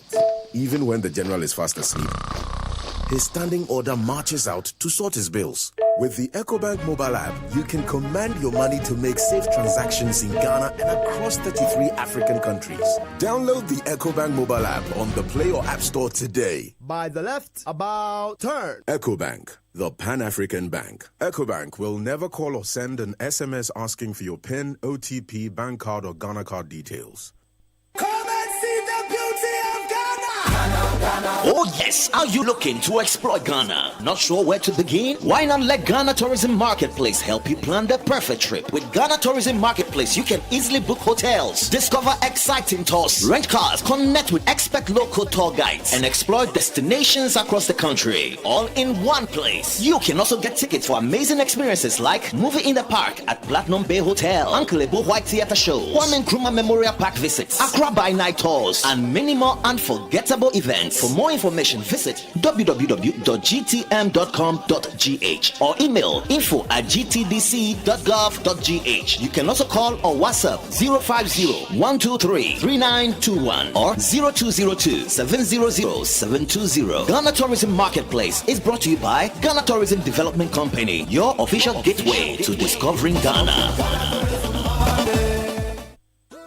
Easter is here and Electroland says come and shop. This Easter, make it special. Electroland is bringing you unbeatable offers, unbelievable discounts and exciting free gifts. Feel the rhythm with Samsung, TCL and Media Home Theaters. Enjoy your favorite Easter movies on LED smart TVs. You can stay cool all day with our powerful air conditioners. Want a bedside fridge for your chilled drinks? We've got you. Prepare your Easter meals on a 4 to 6 burner gas cooker with grill and oven. And make laundry easy with top or front load washing machines. Visit our showrooms or go to www.electrolandg8.com. Call 050-315-9739. Electroland, home of luxury affordable electronics.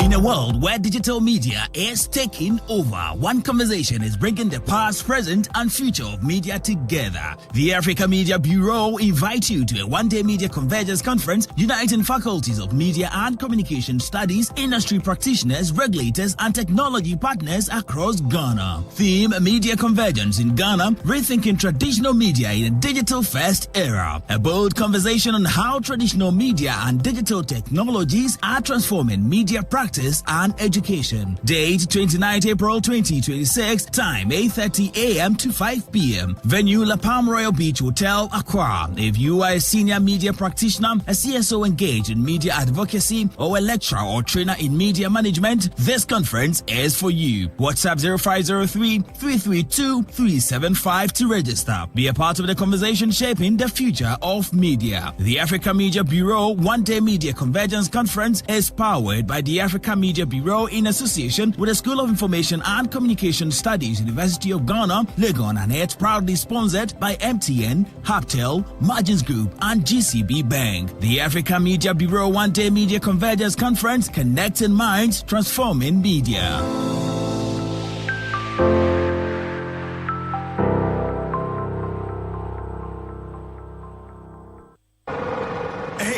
What goes into building quality structures? I mean, literally, what goes into it? Wujaf, you don't want to be sitting here somewhere worrying whether or not you did a really good job. It'd be a very simple equation. If there's no diamond cement in the mix, massa, forget it. Don't start cry. Menye, diamond cement has been providing builders, block makers, and construction companies that peace of mind for years. Diamond cement is 42.5 R grade cement. Unbeatable quality made right here in Ghana. And because we have your pocket in mind, we provide 32.5 R grade so that everybody getting on. No long talk, Jack. If there's no diamond cement in the mix, don't start. Locate Diamond Cement Ghana Limited nationwide with factories in Aflao, Takrade, and Buipe, or call 0244-313-368 or 0540-111-978 or 0202-021-175. Diamond Cement, still as hard as a diamond. In Ghana, planning ahead is something we grew up with. It's in the small things. Filling your barrels and buckets just in case the taps don't flow tomorrow. Parents buying school shoes 2 or 3 sizes too big so you can grow into them. Or wrapping your books carefully so that they can be passed down to the next child. It's how we've always looked out for the future. Quietly, thoughtfully, every day. For 20 years, we've understood what Ghanaians have always known. Planning today secures tomorrow. It's the reason we provided life insurance solutions for every aspect of your future. Star Life didn't introduce planning ahead, we only made it better. Why? Because it's who you've always been. Star Life, your solid partner for life. We are Star Life, your solid partner for life.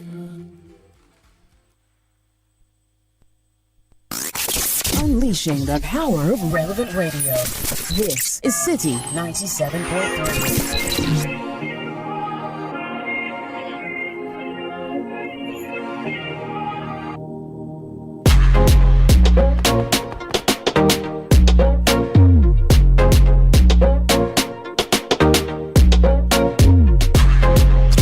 This is the Citi Breakfast Show.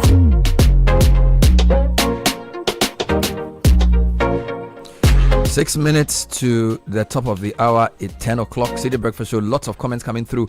Let's do 2 quick announcements or a couple more. In recognition of an exceptional career dedicated to law and public service, the UPSA Law School presents an honorific lecture and award in celebration of Chachu Chikata, astute lawyer, legal luminary, public sector management expert and academic.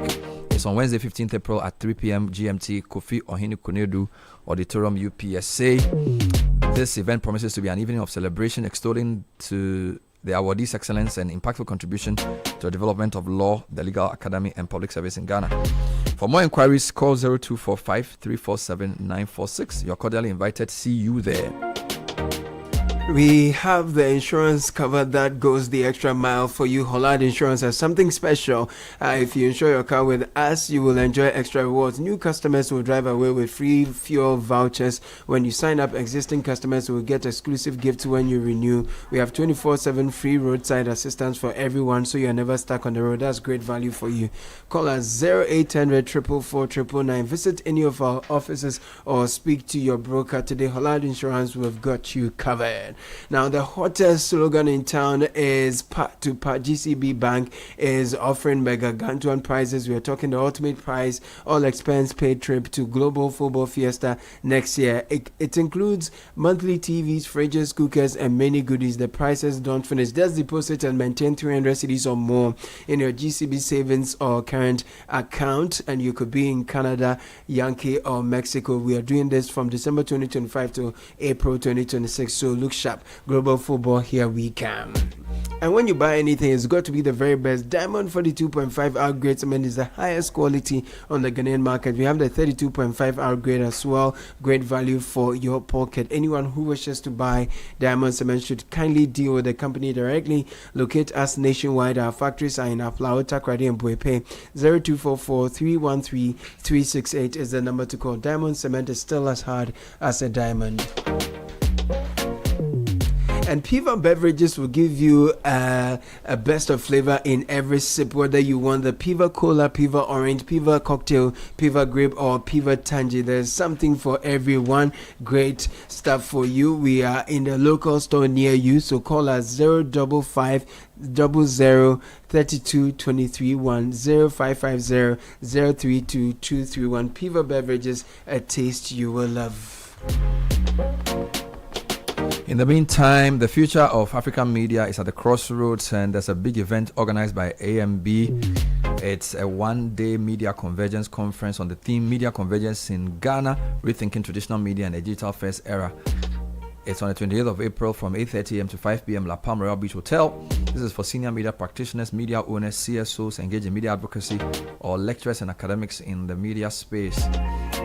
To attend this event, register by calling or WhatsApping 0503 332 375. This one-day media convergence conference is powered by the African Media Bureau in association with the School of Information and Communication Studies, University of Ghana, Legon, sponsored by MTN, Haptel, the Margins Group, and GCB Bank.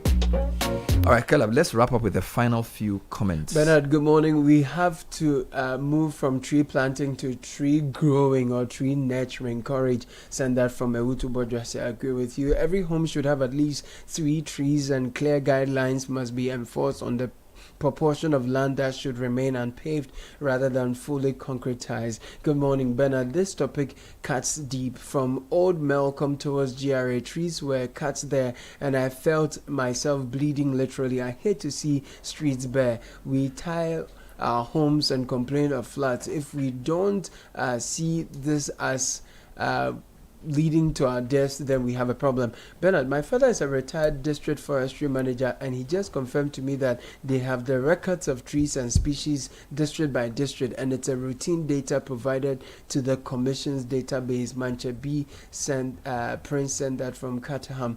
Bernard, this has to be a deliberate, conscious, and consistent attempt to green our environment. In New Jersey, it is a policy for households to green their compounds. You are not allowed to cut down trees or even your own hedges. Companies do it in a sustainable manner and charge you for it. The state, what we call local assembly, are in charge of handling tree planting by roadsides, etc.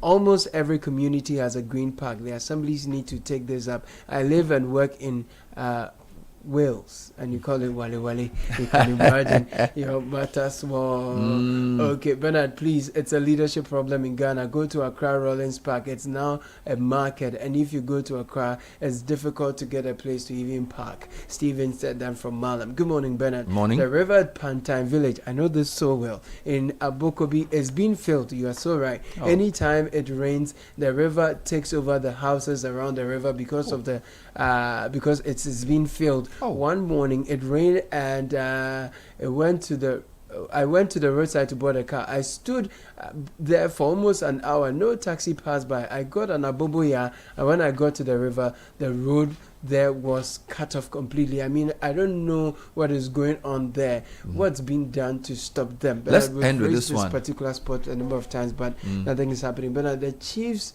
meets the president and his people at programs. In their public speeches, they should add their frustrations. If the presidents come to commission a road or a project, the chiefs should use those platforms to send their messages. I call Solomon Senda. A word to the wise is enough. Communities must begin to demand for sustainable development, and they must mobilize against encroachment of their wetlands and ecological spaces by people who have more money. So nobody's coming to save us if we don't work with each other. So local community leaders must begin to organize around things that truly matter. That's where I'll end this segment. Thank you so much for listening. City Breakfast Show, we had a big team: Kakra, Forsen, Caleb Kuda, Samuel Atamensa, and of course, earlier on the Newsbar Review, we had Samuel Akom. Shibara Bini is here with City News at 10. Good morning, Shiba. Good morning, Bernard. Coming up in the bulletin, crucial meeting today between government and sachet water manufacturers over proposed increment in price of the product, and Minerals Commission rejects claims of favoritism in the man-mine lease award to engineers and planners. Let's settle for the details of these stories now. The government is set to hold crunch talks today with the Ghana Plastic Manufacturers Association and the National Association of Sachet and Packaged Water Producers as tensions rise over a proposed increase in sachet water prices.